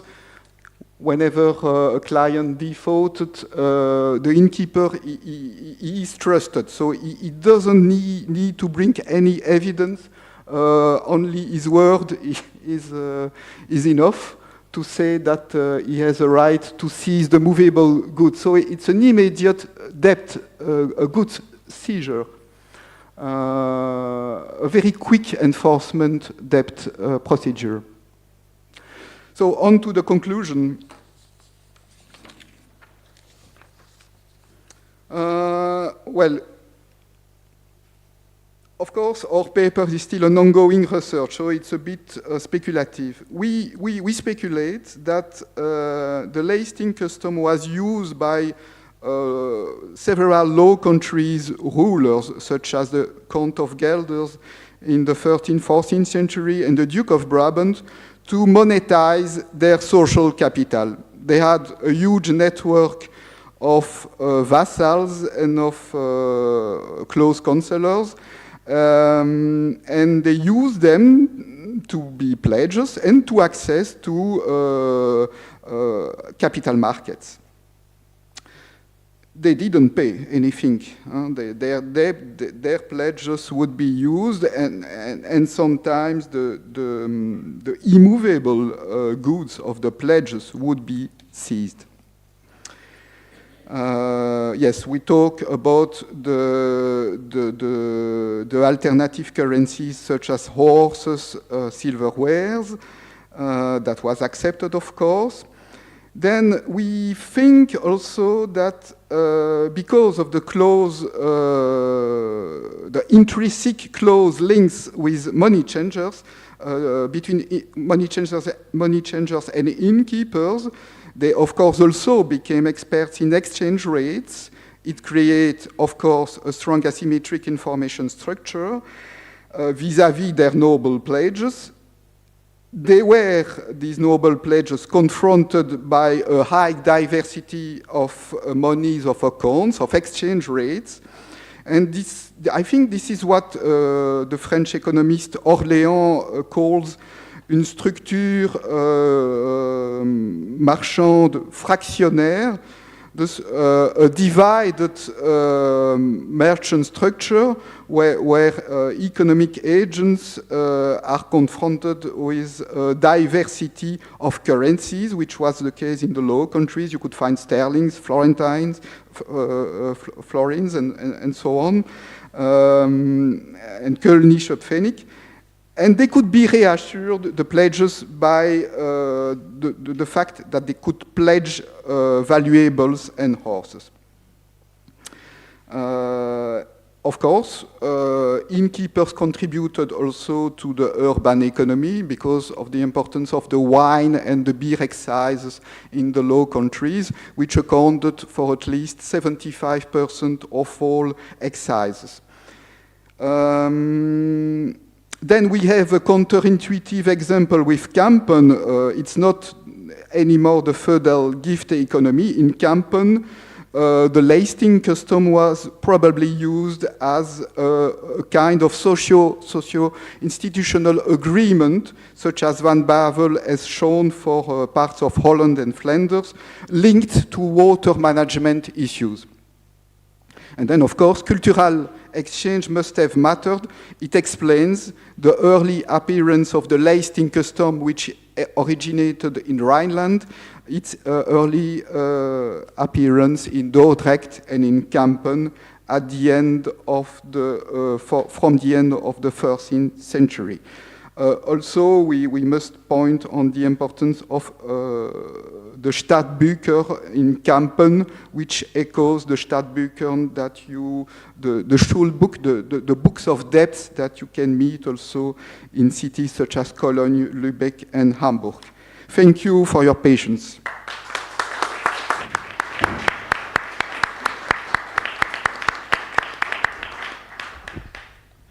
Thank you very much, Jean-Luc and Pierre-David, for your presentation connecting the subject on alternative currencies with that of how to guarantee debts with pledges. touching so many different aspects of the economy of the 15th century Brabant. So let's pass to the debate. Vi ricordo che per partecipare, remember that you have to fill the form indicating to which presentation you want to make comments, suggestions, or questions. Please.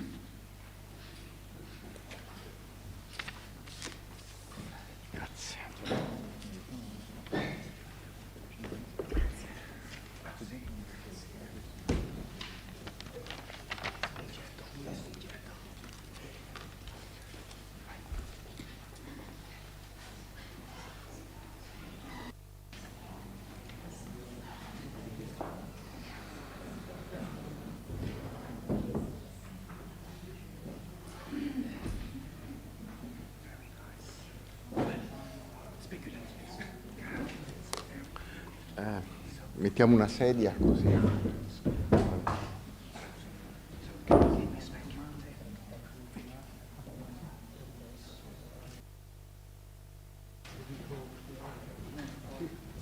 senso che l'ha fatta o interverrà? Perfetto, se ci dice chi è così lo annunciamo. We have to make room for colleagues. Yes. No, don't worry.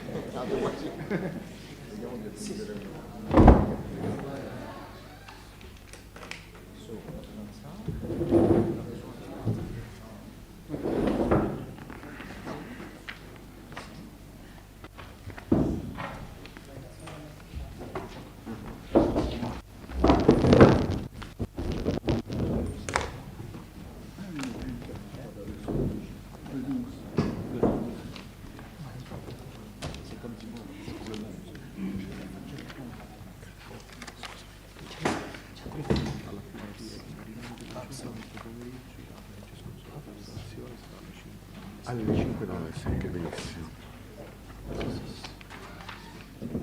Grazie.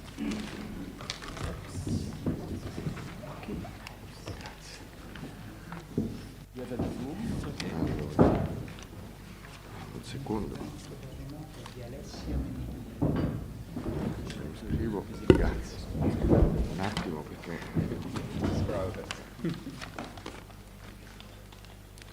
Ed è sulla relazione di Fabrizio, ed è sulla relazione di Alias. No, questo non scrive. Scusami,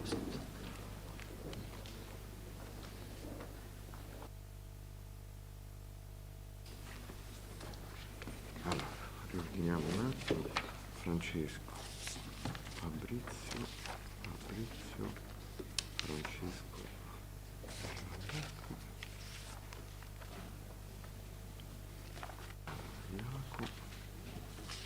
Mamma mia che scrittura.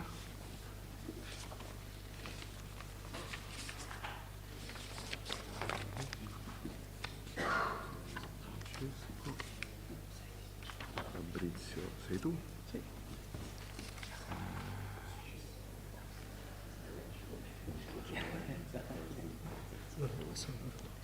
No, sono loro due. No, questa è la relazione sulla relazione di, quindi era loro. that's me. Ah, ok, no, perché anche loro però. Ah, su tutti e due, c'hai ragione tu.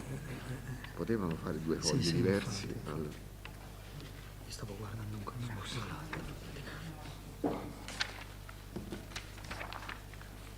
Allora, questo è sempre su Francesco.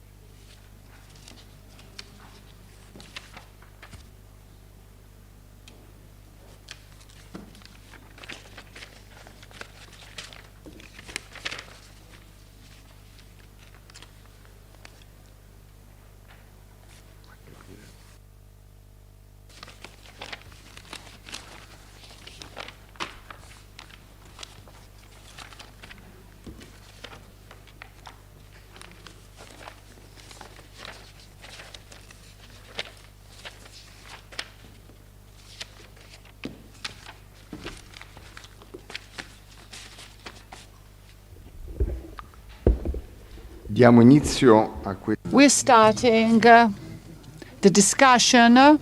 We have a very long debate ahead. Okay. Domande o commenti sulla realtà. So I'm asking anyone wishing to ask questions about Fabrizio Alias. Maria Fusaro, please. Grazie, sarò breve, molto interessante. In un certo senso all'inizio. Very, very interesting. At the beginning of the your written presentation, you say that is especially an exchange in the short term, on the medium short run. But at giudicati time, before the arrival of the others, as for the medium distance, and especially vis-à-vis trading or exchange among the different giudicati, what is prevailing? Monetary, non-monetary, or is it a mix of the two? Then I have another question. Able to read the signature for Fabrizio. Who want to intervene about Fabrizio? Any paleographic expert in the hall? Boyd, Ioannis? Forse è lui. No one volunteers to answer Forse è Sì. So, please. Grazie mille. I speak English. Okay. I want to know that, as Fabrizio has mentioned, the church donation and also the government taxation would influence the monetary system in Sardegna. Because just as mentioned in the first lecture yesterday, I want to know, for example, in China, the government collection of taxation, it would also include the labor force or maybe like the commodity, like the eggs or the textile, like that. So I want to know, in Sardegna, could this be a very important institution? For example, today I borrowed a ship from another person, and tomorrow when the government or the church collect the duty or the taxation, I can pay for the ship. Just for example, I can pay for another commodity for the yesterday's ship, like that. So I would to say that, could this be a very powerful institution, like a market for the commodity or the labor force? Yeah. And the second thing is like the monetary material, as we have seen in the exhibition in the first day. There is from the shell to the bronze and to the silver. I want to know, in the Sardegna, has this kind of monetary material like bronze or silver influence the diffusion of the money system? Yeah, that's the second one. Yeah, thank you. Thank you very much. Abbiamo adesso una. Now we have a question of Alessia Meneghin for Fabrizio Alias, please. Buongiorno a tutti, ringrazio. Good morning, everyone. Thank you, Fabrizio. Thank you, Fabrizio, for these presentation. What about the use of foodstuffs and animals and services to pay taxes? That's what I'm asking you. Do you have any updates? Do you have evidence of some regular updates of the market prices for foodstuffs? And do you find any indications? Is it an update being proposed? On which chronological basis? Grazie, e concludo adesso io con una domanda. I have another question to Fabrizio Alias. It was very interesting to to contextualize the term of non-monetary payments versus the balance between ecclesiastic power and judicature powers for the payment in lands and manpower, because at the end of your presentation you said it's quite typical of the farming system, husbandry system. The use of the lands and the use of the manpower has been many, many times reported. Can you elaborate on this point? Now, you can try and deliver some answers to these three questions asked to you. Allora, per quanto riguarda la... As for the first question, in this judicati time, the evidence of trading exchange or commercial short distance or medium distance exchange, there is just a little evidence. It is probably a closed economy, but also short and very short distance economy. But they do exist. This evidence does exist. The system is not changing. We don't have the use of money. Money forms of payment are only present in the 12th century with some payments, but not for commercial transactions, but maybe dealing with the debts, but outside the island. However, in this case too, we need to provide a proper interpretation of sources because, for example, one of the most important cases or examples in the 60s of the 12th century, Barison, Judge Arborea, is in debt with the municipality of Genoa, with a set of merchants and bankers, creating the indebtedness for Almeria campaign shortly before, in order for them to obtain the crown of these supposed Rex Sardinia. The emperor is asking for some payment, for some large, the payment of a large amount of money. We have a cartula debitorum with a list of Genoese merchants paying in advance. So this debt is created in silver marks. The Judge D'Arborea, is trying to settle this debt. He's trying to settle, but he wants to succeed through direct levy.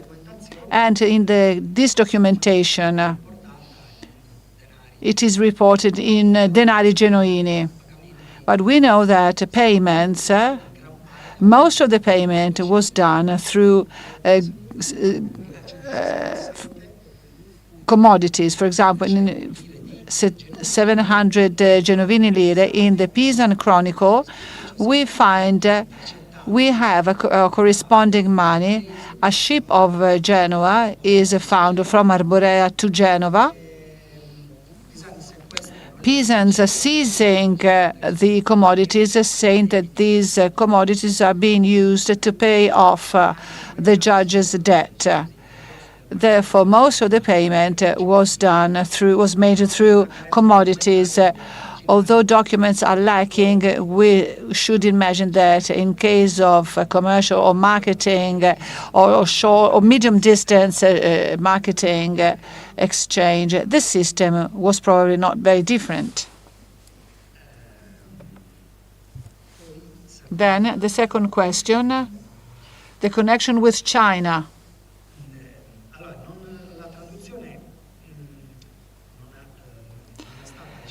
It was very difficult to understand the question because it was very difficult to follow the English spoken by the speaker. But anyway, As for taxation, I was referring to tax levy. It was essentially based on labor, commodities, but we have less evidence vis-à-vis levy of animals that we see in the documentation starting from the 13th century and especially starting from the 14th century. In Giudicato state Sardinia, we have a labor and direct levy. How did this happen? Giudicati states the kingdoms Sardinia was divided into, on their turn, they were divided into municipalities, curatorias, this is the Sardinia name, within which there was a variable number of villages. Per cui il funzionario. So the officers of the Giudicato was covering all these sectors. We see some requests for labor sia per gli ufficiali di villaggio, sia for the people, for the officers of the administrative municipalities, and this shows that we should be thinking of a situation which, although it was physically limited, there was a continuous movement with people going around and well beyond the village to provide these services. And the same applies to direct levy. We should consider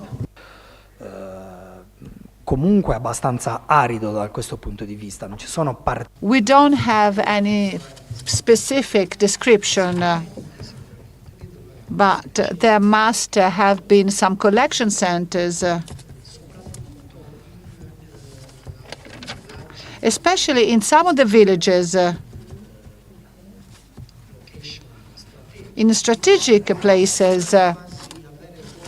There seem to be the main cities of these or chief towns and foodstuffs, because we are speaking of a direct taxation and that has to be stored.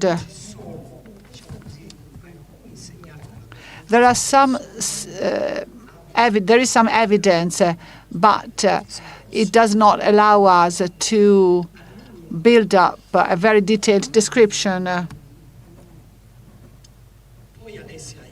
Alessia Meneghin.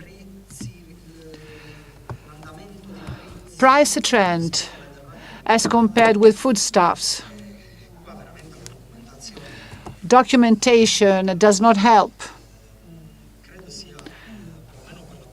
At least for Giudicati state or kingdom, I think it is very, very difficult. I was referring, in my presentation, I was referring to the fact that for Torres Giudicato, we have tried to combine the value relations among commodities, combining them, the commodities for which there was some monetary payment with other commodities with no monetary value expressed, reported, to try and have some final overview and the connection among the different commodities. But the very idea is that each area we have sufficient documentation for is working for itself. We can hardly have an overall idea, not for Sardinia as a whole, but even for each single syndicato state. And speaking about prices, this work still needs some systematic reframing.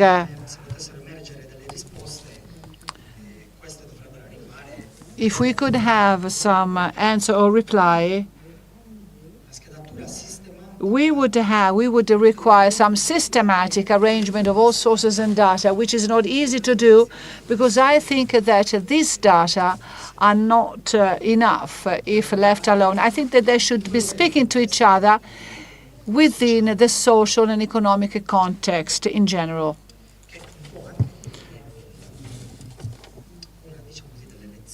It is one of the lessons that we have learned and that we are learning during this study week, because especially whenever we are facing commodities and money, the quantitative data provide an answer which is not exhaustive. For example, I have decided not to show, considering the limited number of data, I have decided not to show any sketches or charts or series of data, because in order for us to have an interpretation which is as close to reality as possible, this data should become part of the economic reality and social reality, and in this case of giudicati, kingdoms. Payments, non-monetary payment, land or labor? This is the last question. Actually, the condages registers that are especially for monasteries, monastic. We have Barison judge there is only one which is a secular. They're essentially monastic. What comes out is that both land and labor are always subject to barter. Acquisto non intende. If you wanted to buy something, you don't want to give land in exchange for foodstuffs. Questo perché l'economia. Because economy was agro-pastoral, and where both land and labor represented the main axis. This we see also from the very first donations creating monasteries. We have endowments by judges. These monasteries are mostly Benedictine, coming from the continent, most of them from the continent, and they receive, with donation deeds from judges, they receive these donations or endowments as well as from the elite with the authorization of the judge. They receive churches, but especially land with servile labor and cattle. Both this land and this labor will never be seized, and they will grow.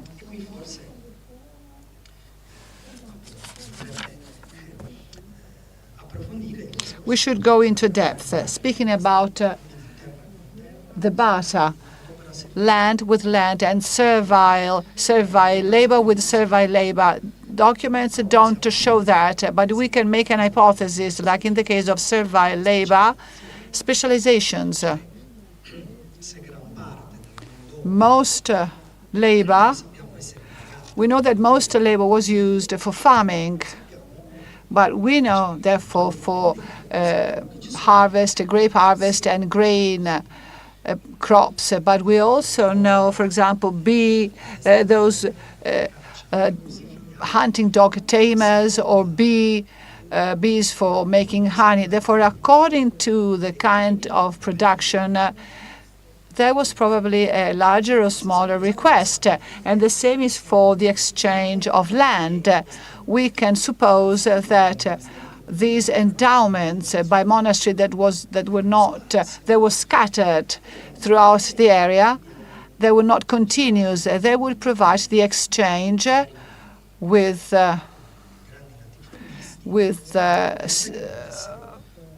state or with landowners that would increase some specific kind of production. Then we have anthropology, as you said, with a system of exchange following gifts and counter-gift. And this, of course, would pave the way for some further debate, because in such exchange, whenever we have gift and counter gift, there are some elements suggesting that the basis for this exchange was not just an economic interest, but also a social interest. And actually, I was referring to the consolidation of relations or creating relations. And this can be seen. I was thinking of Condaghe in Santa Maria di Bonarca, a Benedictine monastery set by the king. There was a transaction recorded, gift and counter gift, between the abbey of the monastery and arboreal judge. Among the witnesses, we have the elite of the Giudicato, bishop, archbishop.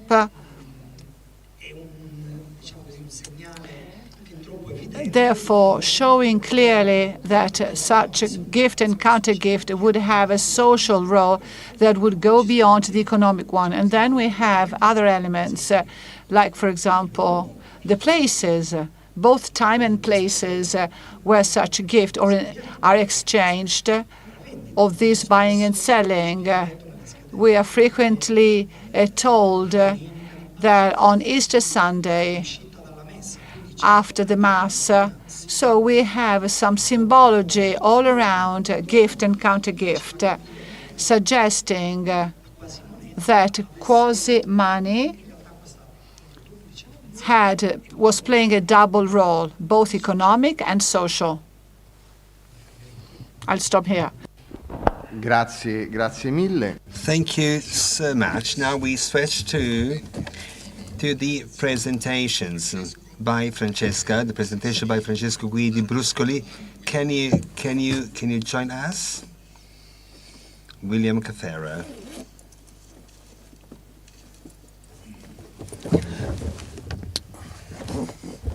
I wanted to say that was a wonderful paper, Professor Bruscoli.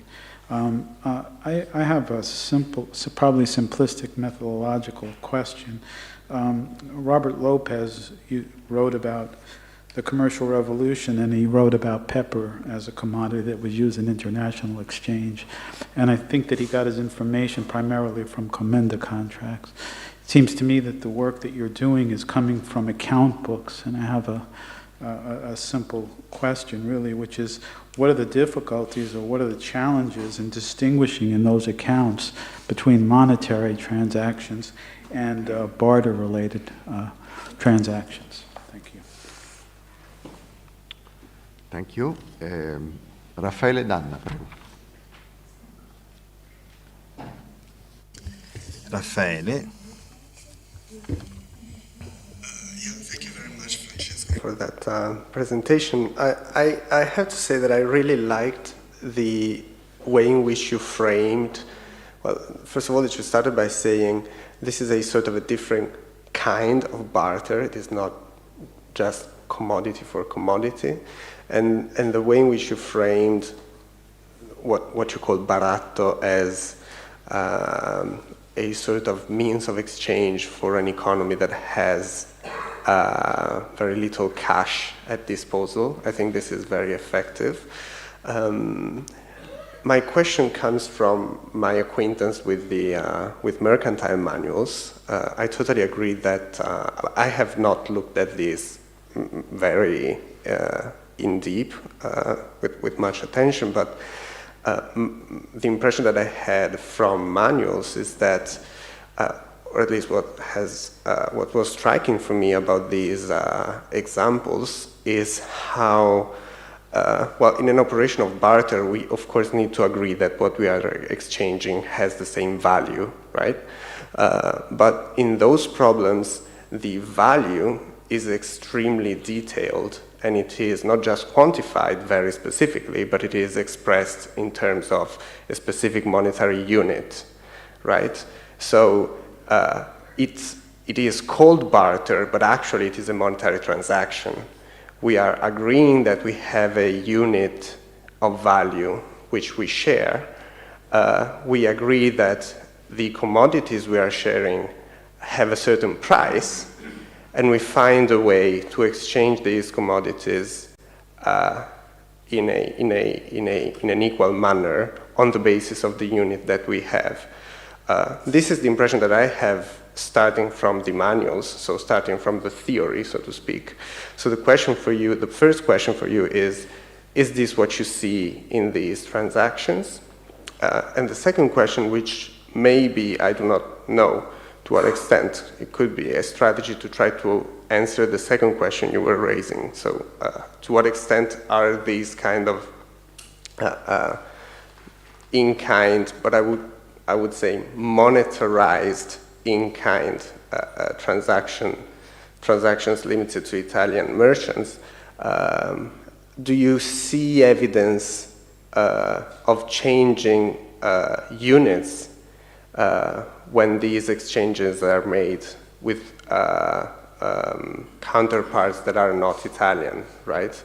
So do you see, for example, I don't know, Greek currencies, currencies from the Low Countries and stuff like that? Is this something that you see, which may be a signal that the counterpart is sort of agreeing in this kind of monetarized barter, so to speak? Thank you. Robert Bride.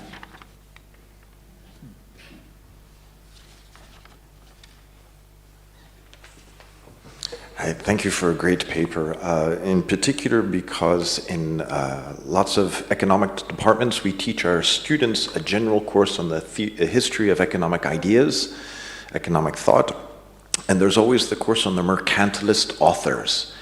And we always talk about the theory and their ideas about what the state should do in order to increase the flow of bullion into the region. And it seems to me that they are all favoring the export of high-value goods and the import of low-value goods plus the bullion. And I wanted to know to what extent the practices that you are observing were affected by the policies that these people are recommending and that the state is implementing. I didn't see how they might have modified their strategies in terms of barter relative to coin, relative to these the policies that they were trying to institute. Thank you. Thank you. Katia, please.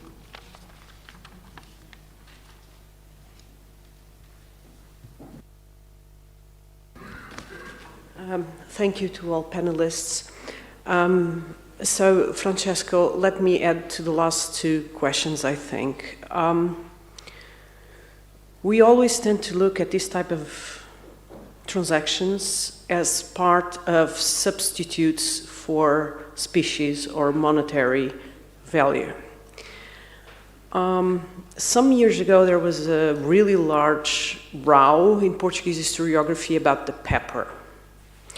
And the pepper seems to, everyone thinks that pepper is used as cash because Portugal is strapped for currency, so high-value pepper or ivory or malaguetas are set in the market as payment devices or mechanisms.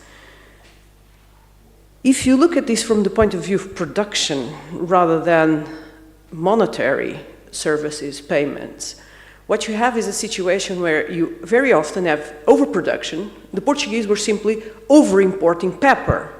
If you dump all of this pepper in the market, you're not going to even pay for the carreira. So you have two options. You burn the pepper because it's just going to rot in Lisbon, or you deploy wholesale of the pepper in specific markets, read here a couple of Italian cities and Antwerp. You keep the rest and you do interstate payments or credit. That's what you do. But you're doing this not because you're stripped for money, but because you have an over-import of pepper that you cannot stop, simply because your expansion in Asia will go really wrong.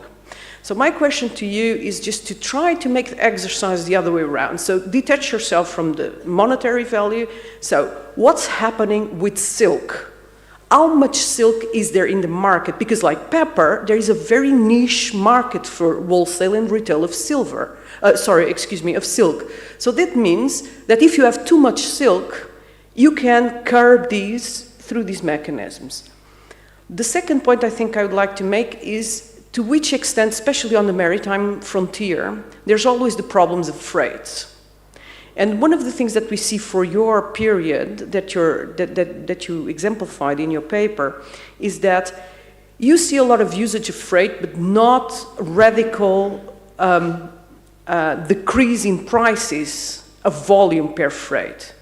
It would make sense to me, we see this in the north, in the Amsterdam market in the beginning of the 17th century, is that you simply, if you have empty holes, you need to fill them with something.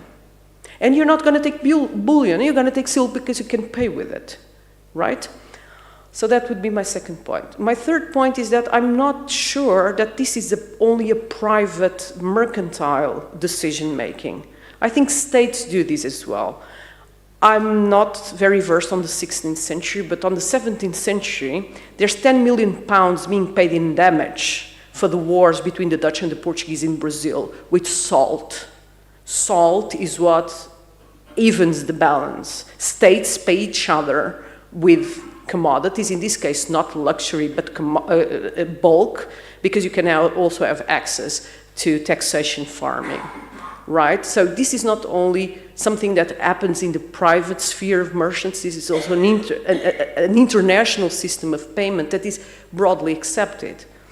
And in that sense, I would ask you, I think my last question, to which extent is this, and going back to your question first, this is just cash.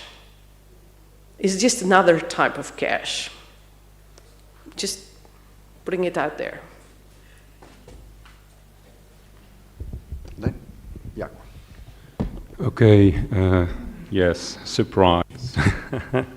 Thanks, Francesco. I have a very simple point to make, and I will rephrase that into a question. I think that usually cash and credit are used when there are problems with achieving a double coincidence of wants. I mean, one party is trying to sell something, the other party might be interested in those commodities, but has something to offer that the first party is not interested in. In this respect, I would say that if you're looking at the most advanced marketplaces of the time, isn't the thing you are observing a very logical outcome? These would have been the places where a double coincidence of wants would emerge. And I'm just asking you this because I think that using this concept might help you to further frame your argument.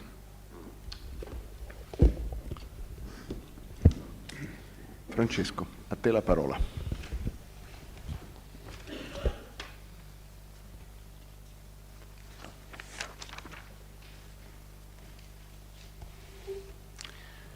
Okay. Thank you all for the question. Grazie a tutti per le domande. Cercherò di essere breve e So I will not answer. Just going in order. So the first question by Bilcafero was about the difficulty or the potential difficulty of distinguishing monetary and non-monetary transactions in the accounts. Obviously, correspondence is much more specific than account, and it goes into details much more. So from the correspondence, it is much easier to get them. However, even accounts are quite specific when an exchange is made in this way. Although they often use, and I often find the use of the word comprare, buy, rather than scambiare, for example, exchange, in baratto, they do specify that it is in baratto, or they say they paid a certain commodity in another commodity. So they still use the word pay, pagare, pay, but in terms of giving let's say the cash as a unit of measurement, they state how much of the other commodity they got into in exchange. Obviously then, these, in the account books, this has to be, in a sense, monetarized. So although you say that the payment happened in, I don't know, 30 pieces of silk cloth, then in the right-hand column, you need to have a value. And I think with this, I connect with Raffaele's question as well. So about, I would say, value and currency. The issue of value came up yesterday as well in the discussion. And of course, the value of a commodity can vary in a sense that there can be, as we learned yesterday, an intrinsic value. Michaela was talking about it. Although it is not intrinsic per se, it's intrinsic by law. So that's very different. And then, of course, that could be, I don't know, there can be a sentimental or emotional value of a good. And then it can be a value that is more related to the price, so that the price one paid for a commodity or to the cost of production of that commodity. So something of this needs to be inserted in account books.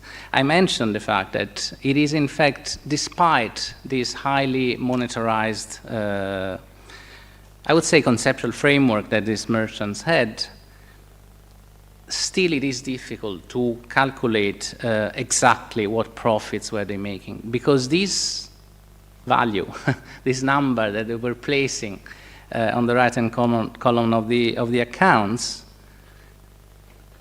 in a sense could be flexible, because sometimes it was the market price of the time, sometimes was the value that they attributed to that merchandise in the exchange, which is not necessarily what is the price that they would pay if they paid in cash.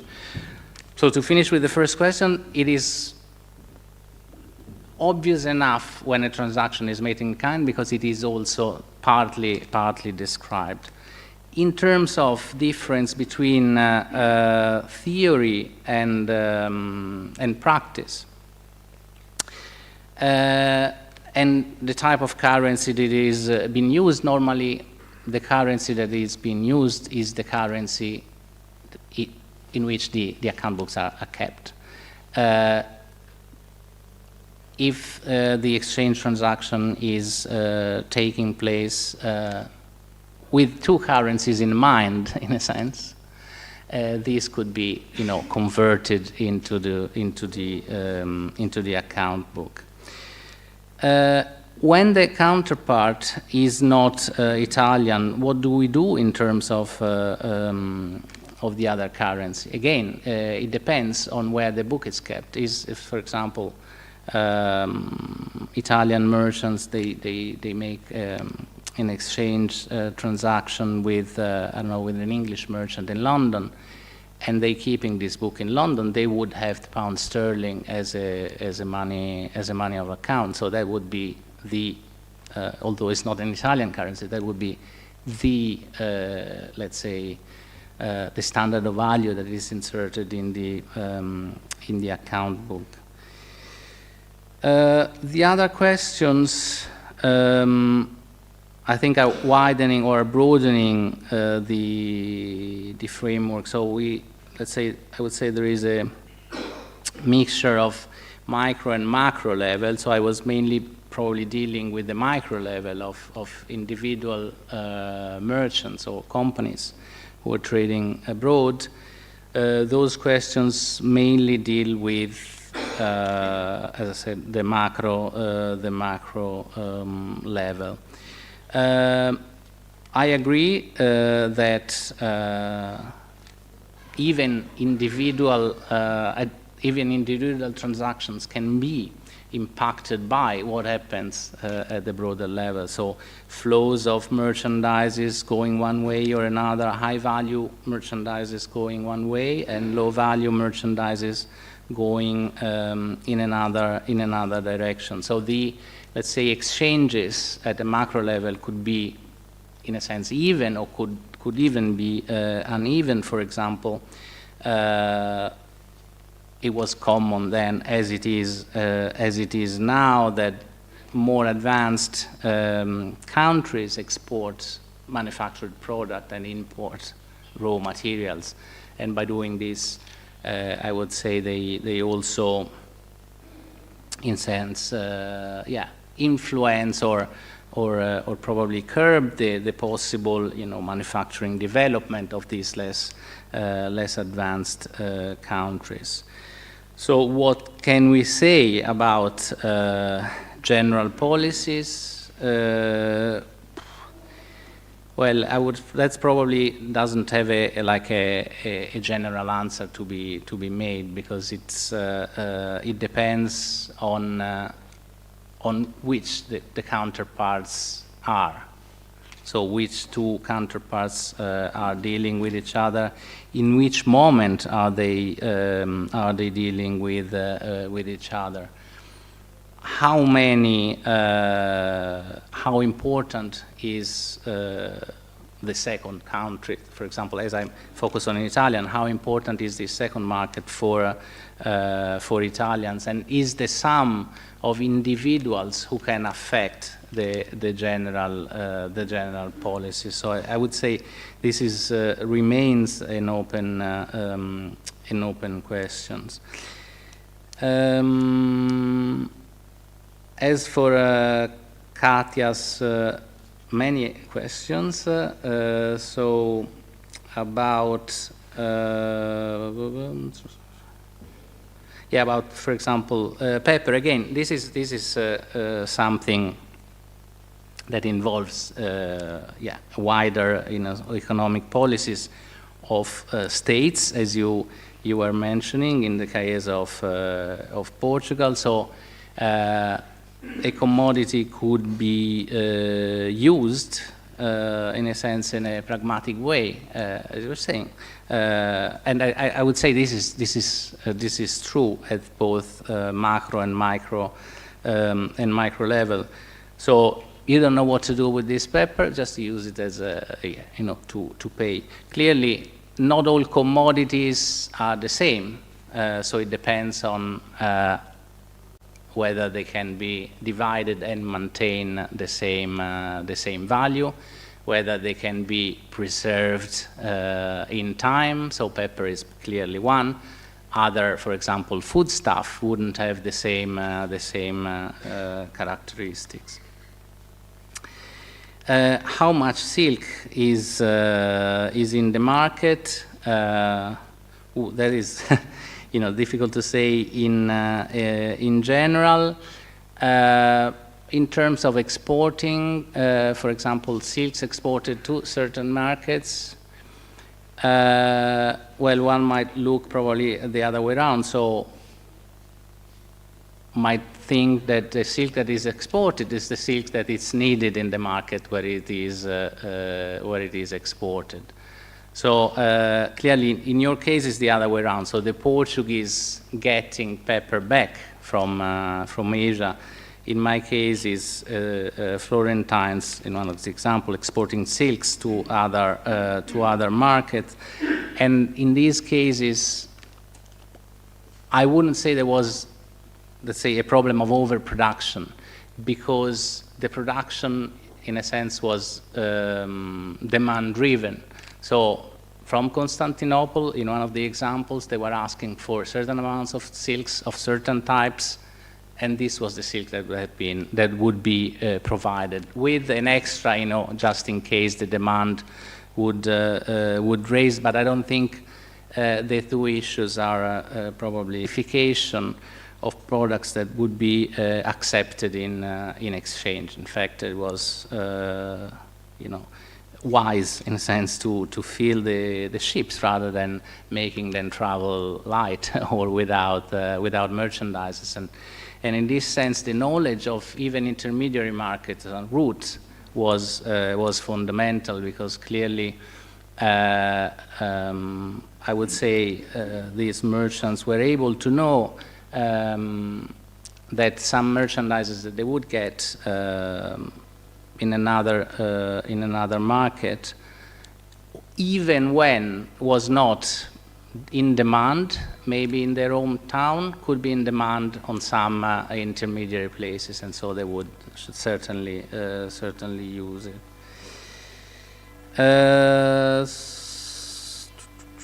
States pay each other with commodities, yes. As now, I don't know, oil for food or other projects like this. So this is just cash. I mean, if the question was, is it like non-cash cash? I wouldn't say probably so, because I think you would need an extra knowledge or extra pieces of information to make this substitute for cash valuable as cash, I would say. Final questions, or question of questions. Double coincidence of wants.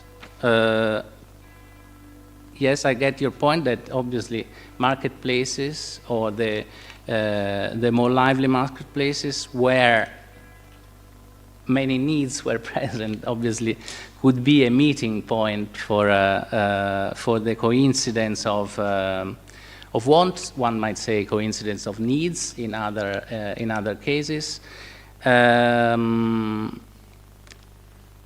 So yes, it is true that this is something of obviously. I think this also raises the question, and I promised to get under that I'm finishing now. What is the motivation beyond market exchange? Because one might be a want, like the desire for profit. In other cases, could be the desire or the need of something. And I think these affected the way, in a sense, the bargaining power of each counterpart, because and also this reconnects the issue of value, because obviously if one needs something, the value of that thing, so the marginal utility of that thing is probably higher than if someone just wants something to make some profit.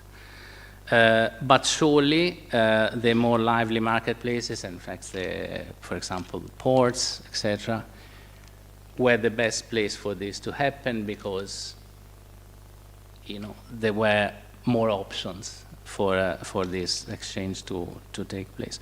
I hope I answered everything. Probably I partly answered some of the question, and I apologize, but we can discuss this even later. Thank you. Grazie mille Francesco. Passiamo ora agli interventi relativi alla relazione di Jaco e Ludwig. Robert.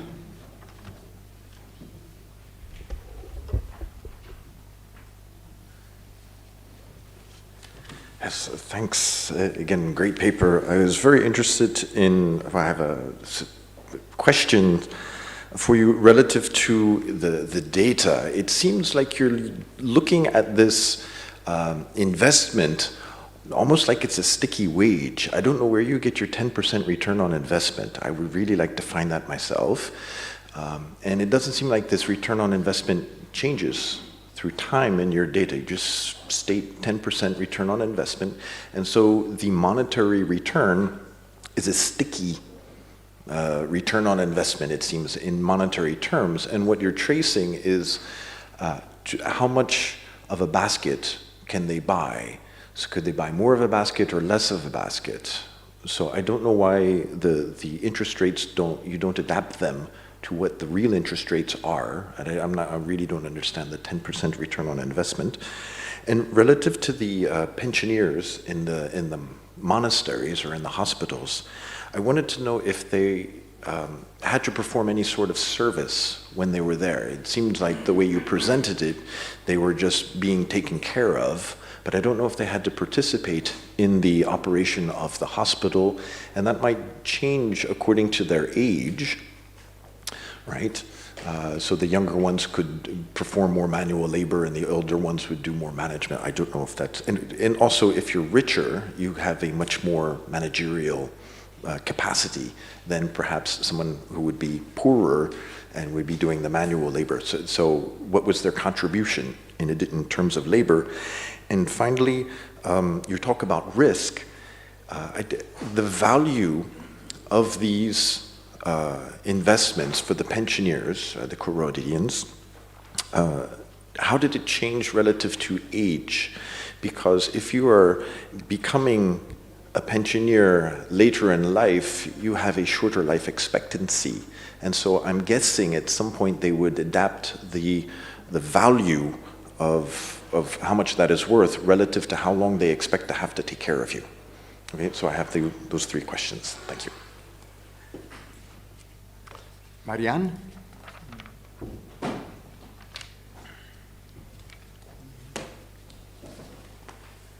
I actually have two questions. The first is, it very much strikes me that the charities are an integral part of the spiritual economy. The poor are objects of charity. They help the hospital and its patrons to fulfill their religious obligations. And in turn, the recipients are required to attend services and to say prayers. So my question, therefore, are these payments in kind in charities, do they fulfill even more of a symbolic function than just money payments because of their role in the spiritual economy? And I'm here thinking of, would special food or drink be distributed on feast days, or especially on the patron saints' days? So I think integrating that would be interesting. My second question is a kind of comparative question. I'm going to be talking about England here because it's the situation I know best.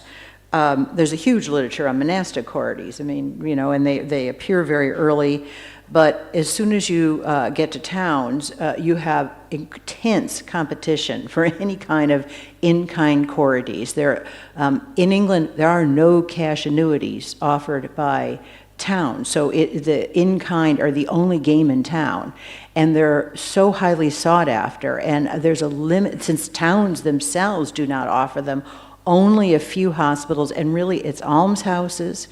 There is a proliferation of almshouses in late medieval English towns, and guilds, especially in big towns like London, start forming these almshouses. So they're satisfying this need, but it is a drop in the bucket compared to, you know, the want, the demand. So instead, and also in the countryside, this isn't possible at all. I mean, there just isn't those kinds of charities for the 90% of the people who are peasants. So instead, what develops are private arrangements between families and neighbors. And in England, we're lucky because these contractual arrangements often appear when things go wrong in manorial courts or even in urban courts. They are not given generally by institutions. They are private arrangements. They almost never involve cash. It's always in-kind payments. It can include lodging, and in fact, very interesting arrangements where the older person has the house, and then they'll let the younger couple, sometimes related, sometimes not, move in. Or the widow, Anna, will say, well, just give me the one room in your house in exchange for which I will pay you something.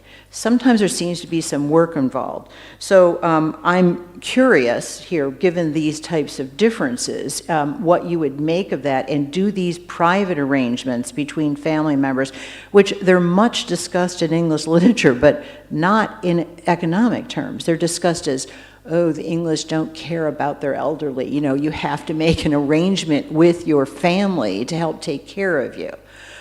So I liked your approach. I think that's very valuable. And I'm wondering if these types of arrangements exist in your region as well.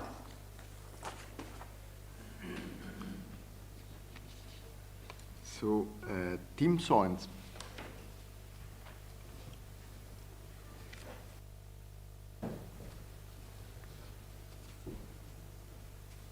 Thank you, and thanks to all four presenters. Wonderful papers. My question is to both the last papers, so it's a bit the same question to both the paper by Jaco and Ludwig and Jean-Luc and David. It's about the social profile, and it links up with the questions of Robert Breed and Marianne Kowaleski. Who's involved in these Corrodi and also in these Leistinge arrangements, which are, in fact, to me, two forms of a sort of alternative insurance mechanism. For the Corrodi, I always associated it with a much smaller group than the people who are buying annuities. We know from many medieval cities that annuities, life annuities, they become very popular, and we see people from all social groups engaging in very small, very large annuities. But the Corrodis, I always associate them with a much more restricted group, older people, people of old age, and people also belonging to the higher levels of the corporate middle class. So the question is, can you really compare the social profile of the Corrodians with the social profile of people engaged in the buying of annuities? And then for Jean-Luc and David, the Leisting is, of course, a fascinating arrangement, and it's something. For the social profile, it seems linked to a sort of leisure class, you could say. People who have time, who have connections, and who can do most of their business in the inns, in the pubs, where they are taken hostage, in fact. So my question is, in an urban context, does it also involve, for instance, the rank-and-file craftsmen? Do you see members of the craft guilds also involved? I must add, in the medieval countryside, I found also traces of similar arrangements where, for instance, inspectors of coastal infrastructure, the defaulters were also taken hostage, and the inspecting committee eat and drank at their expense until they fulfilled their customary obligations. So that's basically my question. Thank you.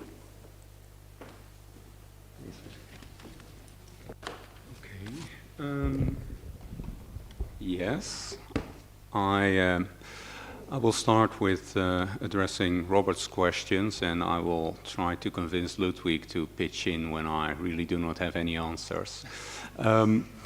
So the interest rates, the financial products we use for the scenarios we sketched are medieval annuities, life annuities.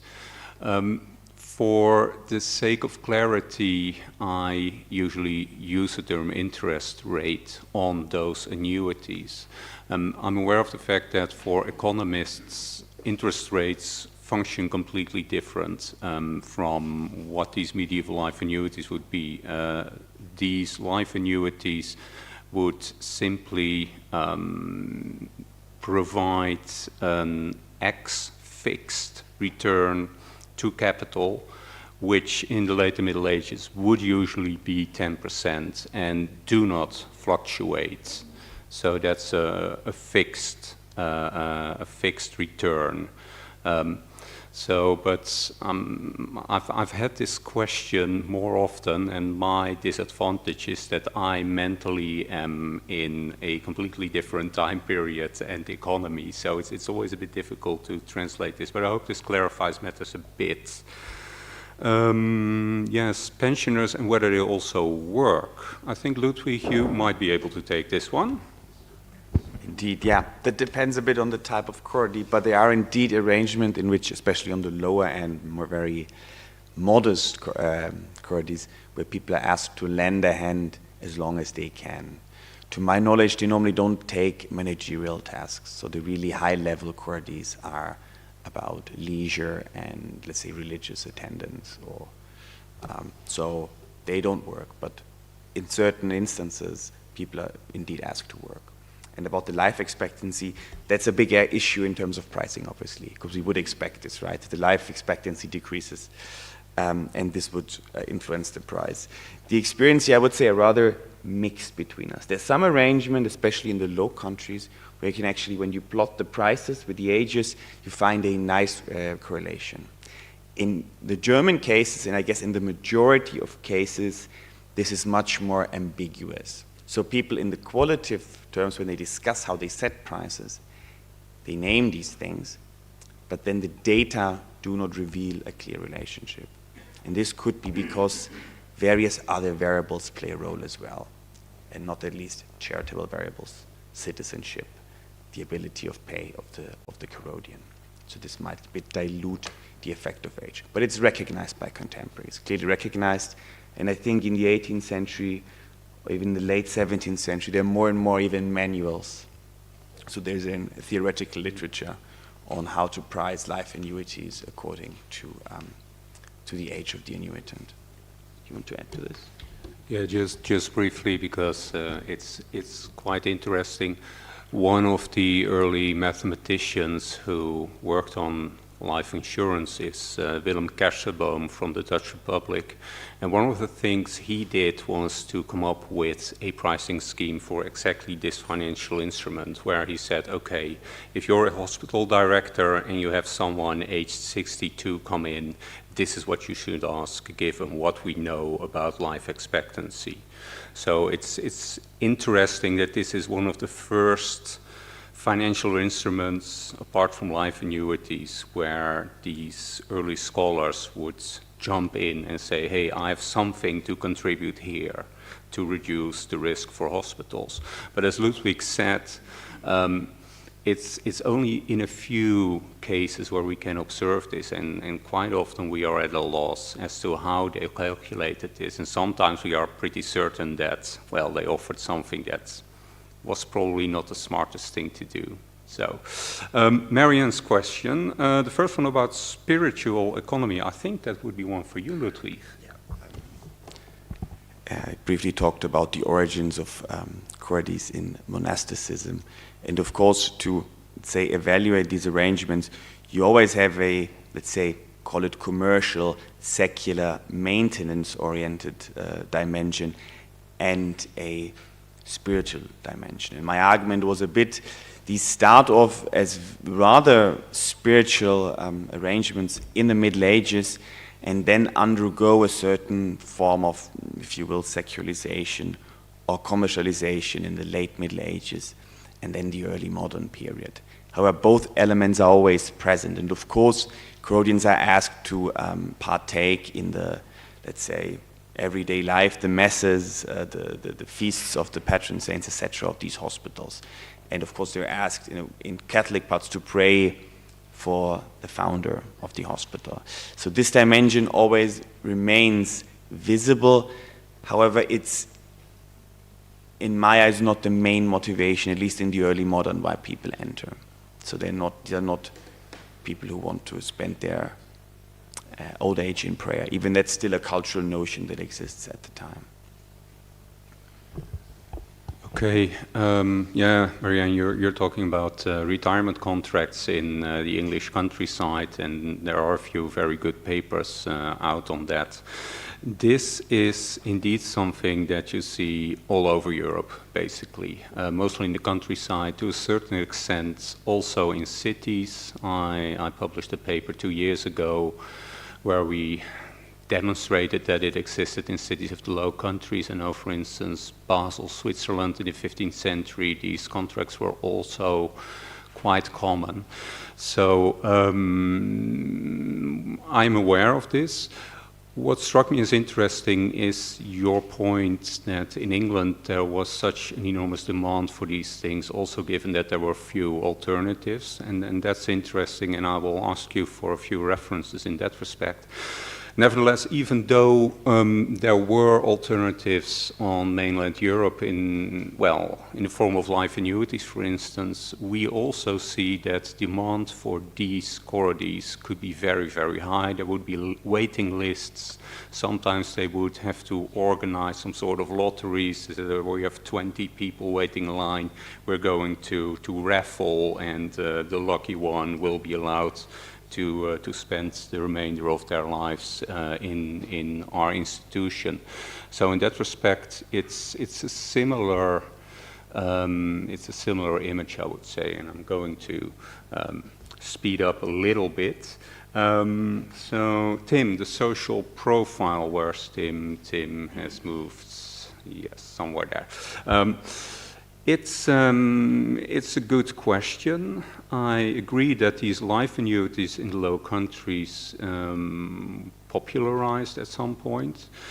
We are working a bit trying to also arrive at a social profile of investors in these corridors, and I think that the best material available is from the Holy Roman Empire.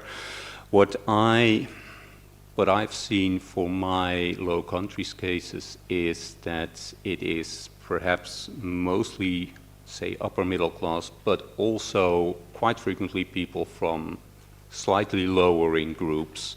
But I think, Ludwig, that some of the bigger hospitals in the Holy Roman Empire have far better material, right?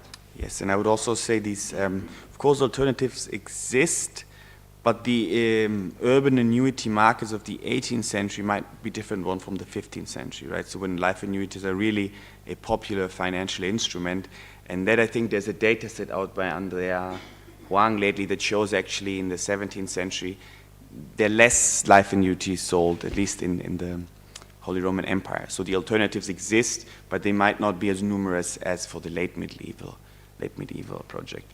Yes, about the social profile, but early modern public welfare systems are normally kind of geared towards a certain notion of an urban populace with citizenship, with certain form of an urban commonwealth that is to be sustained by welfare. And I think, so these are not whatever poor vagabonds.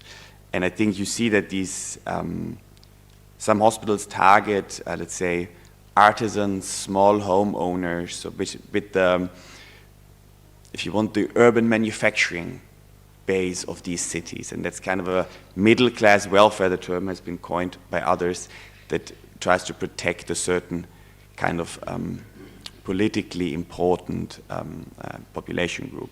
And that is also one of the most prominent explanations why this kind of secularizations in the late Middle Ages takes place in Germany, because these things get really transformed into social policy tools. Nevertheless, poor corridors continue to exist, and they continue to have fuzzy ends with welfare arrangements. So it's not just rather well-to-do middle classes, but also, well, classical urban poor. I'm going to take 1 minute, and I'm going to say that this data set Ludwig was talking about was by Angela Wang and Alexandra Saposnich, of course. So we're aware of that, don't worry. In terms of social groups involved, what we see is that quite a few hospitals basically offered subsidized corridors. They asked prices that were, well, probably not really covering the cost in an attempt to provide also lowering middle-class people the opportunity to have a decent old age and not impoverish. And in this respect, the labor Ludwig discussed earlier should also be considered. This was a way to bring down corridor prices and for people who came from slightly lowering social groups to also be able to afford a corridor. So thank you. Thank you very much. Let's switch to the question to the last presentation to Pierre-David and Jean-Luc. Marianne.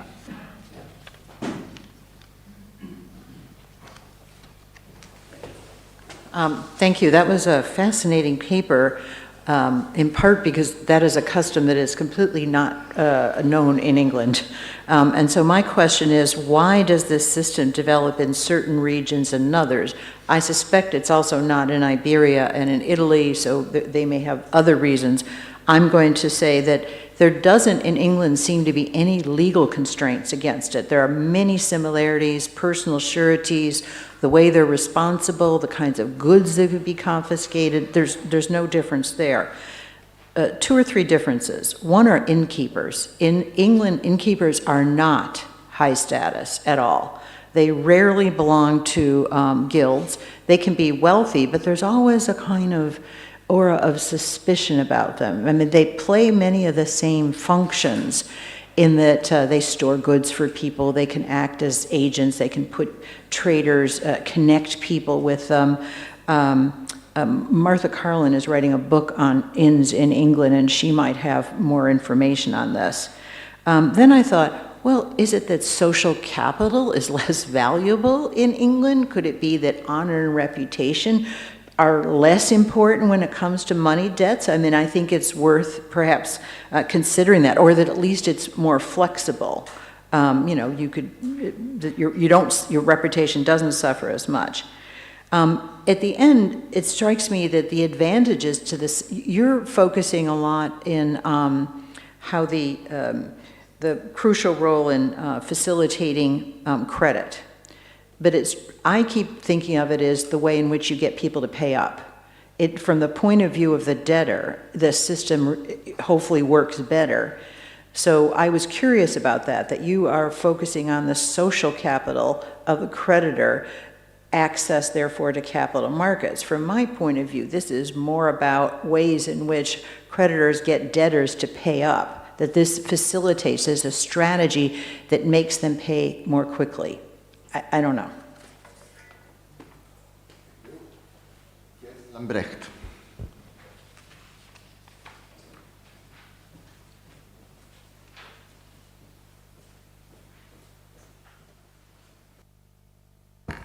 Thank you, Jean-Luc and David. I have a very short question. When and why did this Leistinge custom disappear? The examples you give are from the 13th to the middle of the 15th century, but what happened afterwards? Why does this disappear? Katja?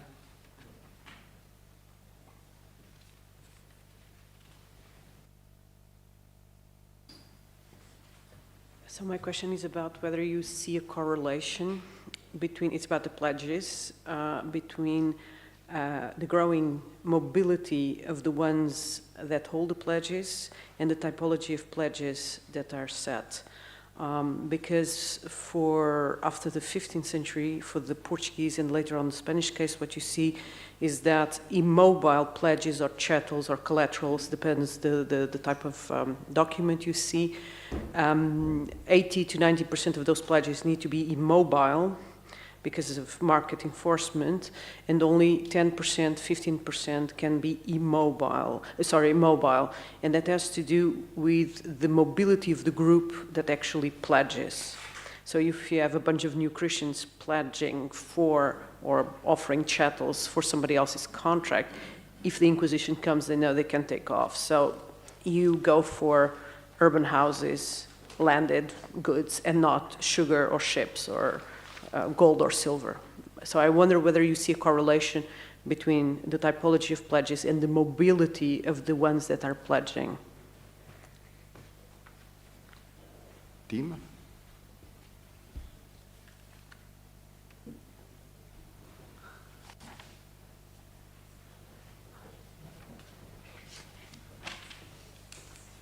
Thank you. I already asked my question basically, but I used the opportunity to ask a second one. And yeah, that was also more about the, can we talk of economic efficiency of this kind of system? Does it matter at all, or is this some highly codified social interaction where the social interaction is valued higher than its economic efficiency or return? So, thank you. And to finish, Jaco. Okay, thanks Jean-Luc and David.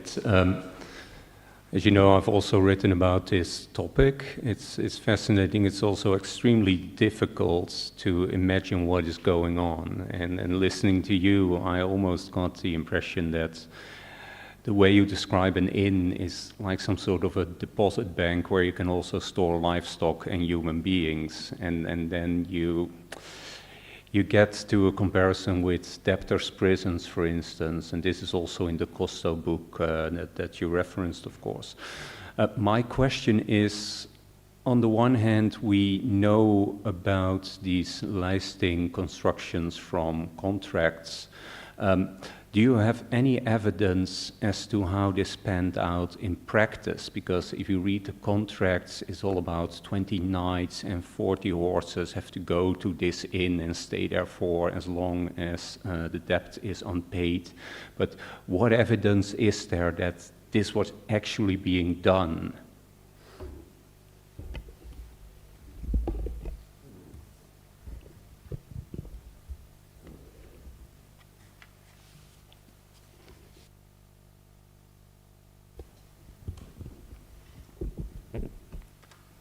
So when you want, please.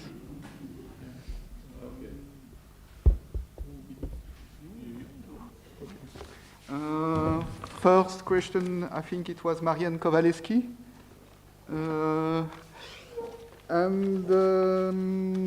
Yes, why in the Germany and in the Low Countries? It's indeed, the old legal historian Philip Goding had, to my knowledge, done the better survey on the topic. Well, his explanation was that it originated in the Frankish customary law. So you have to give hostages as a way to secure proto-feudal agreements, so it's only a wild guess that it originates in the German regions for the High Middle Ages, and then it transposes in the feudal law, and then it contaminates the commercial transactions. It had also struck me that in England it almost doesn't exist. I had read the book of edited by Philip Schofield on debt, and I think that Brand found only one occurrence of a seizure, of a personal seizure of a pledge, but he said that it's almost exceptional. But we find also example in Narbonne, for example, in the southern of France as well. Huh? Yes, indeed. In the region of Languedoc. And with Jewish financiers. Yeah, that so we find also with a minority. Yeah. And they ask and they obtain that the pledges, they go in an inn, and it confirms their good integration, of course, in the city. And then, yes, of course, it strikes me as a Low Country historian that in England the innkeepers do not have such a high social status of middlemen. Well, it's, I will ask you also for the reference on the book that is interesting. Social capital, does it matter? Your question was about the fact, is it really a commodity? It's your question on social capital, or I didn't fully understand.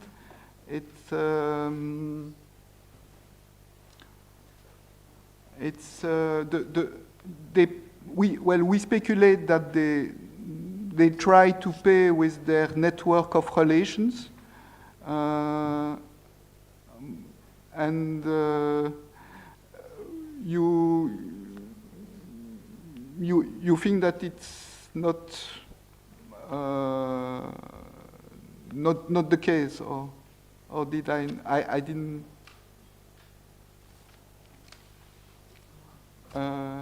No. I think it was Mr. Tsuns, no, who was asking something about the social capital as well, whether it was because we discussed high aristocratic circles, so people we could rely on a very large networks of vassals, councillors, etc. But what happens when you come in more urban settings with burghers or maybe people who are just in guilds and were not integrated with about the crafts. Yeah, the right. crafts and the role of pledge in such instance. Oh yes. Yeah.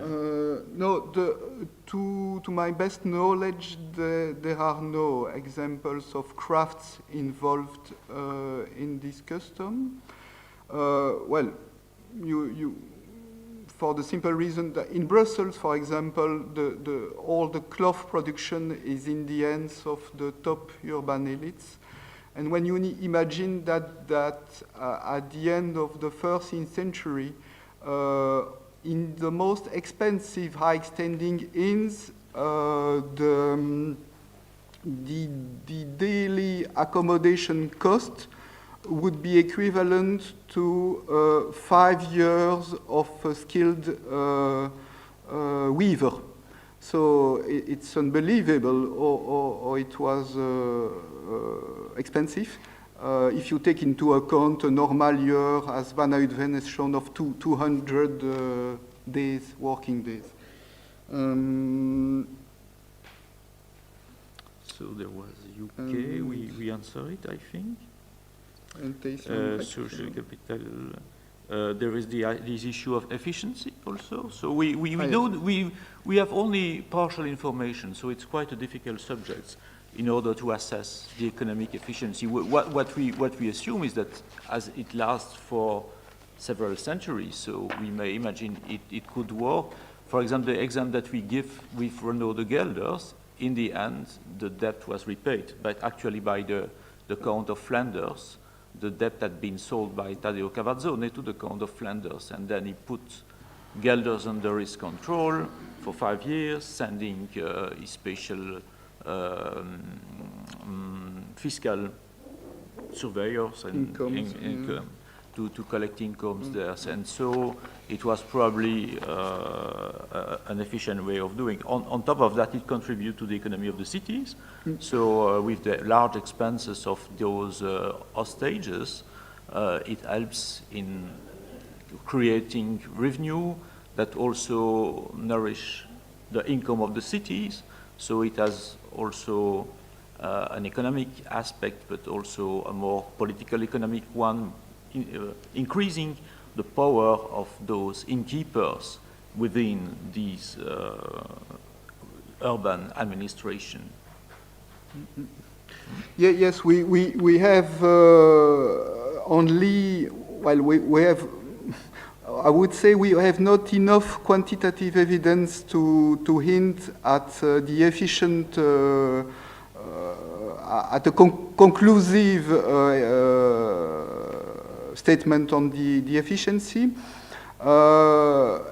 What I can say is that some Leistinge contracts with Piedmontese moneylenders at the beginning of the 14th century were indeed paid off with this system. But I still have to assess more quantitative data to give definite figures. So, but it's a good question indeed. There remains to be to make a cost and benefit analysis of the custom. In the end, it disappeared. It's true. So we discussed it for the case of Kampen in 3032. The alderman of the city decided that it was suppressed. Even if we found example later, there was another regulation in 38 with fines against people using it. And even later on, I think we find it in a 19th century book in Leistinge by, do you remember the authors? Hermeslof?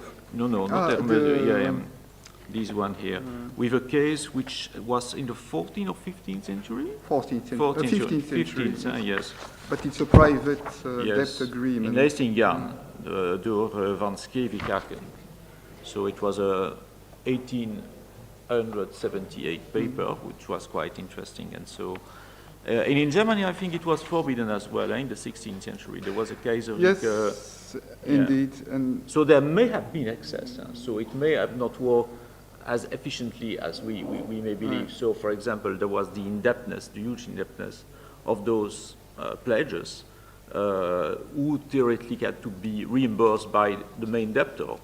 But you can imagine that in some cases it wouldn't have be the case. So, yes, indeed. Yes, and that leads us to the question of Thijs Lambrecht on the disappearance of the system.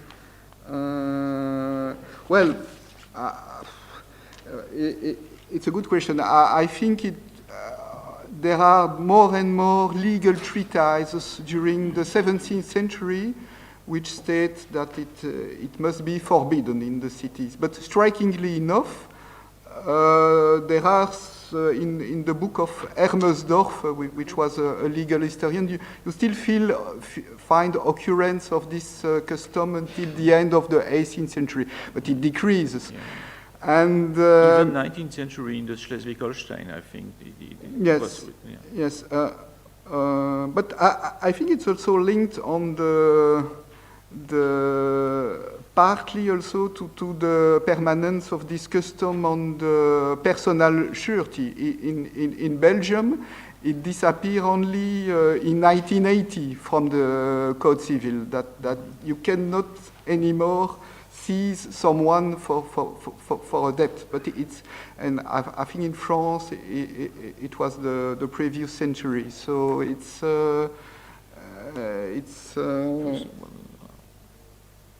ferme immobilière, the issue by the lady in the 18th century. So it was a substitution.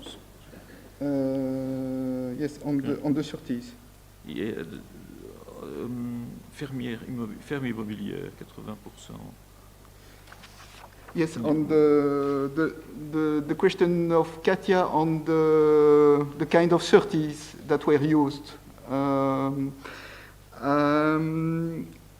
In Brussels, I think there are permanence of immovable goods, and it's, well, we have no conclusive evidence that it was used more by particular social categories that were more mobile than others. But it's a good question. I hadn't thought of it in making this paper, so I will definitely integrate it because it's indeed interesting to look at the pattern. Thank you. And there is the question by Zuijderduijn. So it happens actually. Bonds were seized at 48% of their value, as you told me. Yes. And then sold in Cologne, for example. Yes, we have an example of jewels and silverware seized by noble pledges and sent to Cologne. But also of extended, well, sort of voluntary imprisonment in inns for several months, for instance. Do you have any evidence from accounts or that's Yeah, exactly. Yeah. Yes, we have this for the pledges of the Count of Gelders in 1344.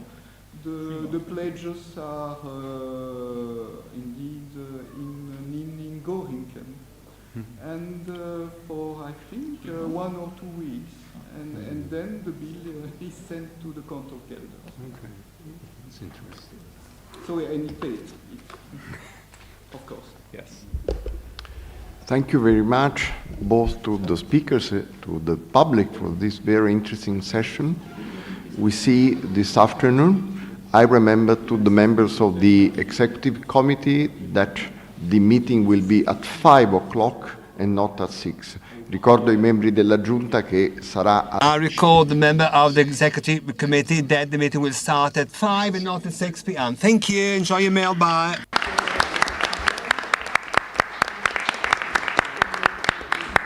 Grazie a voi. It was interesting and a lot of hard work. È stato un piacere.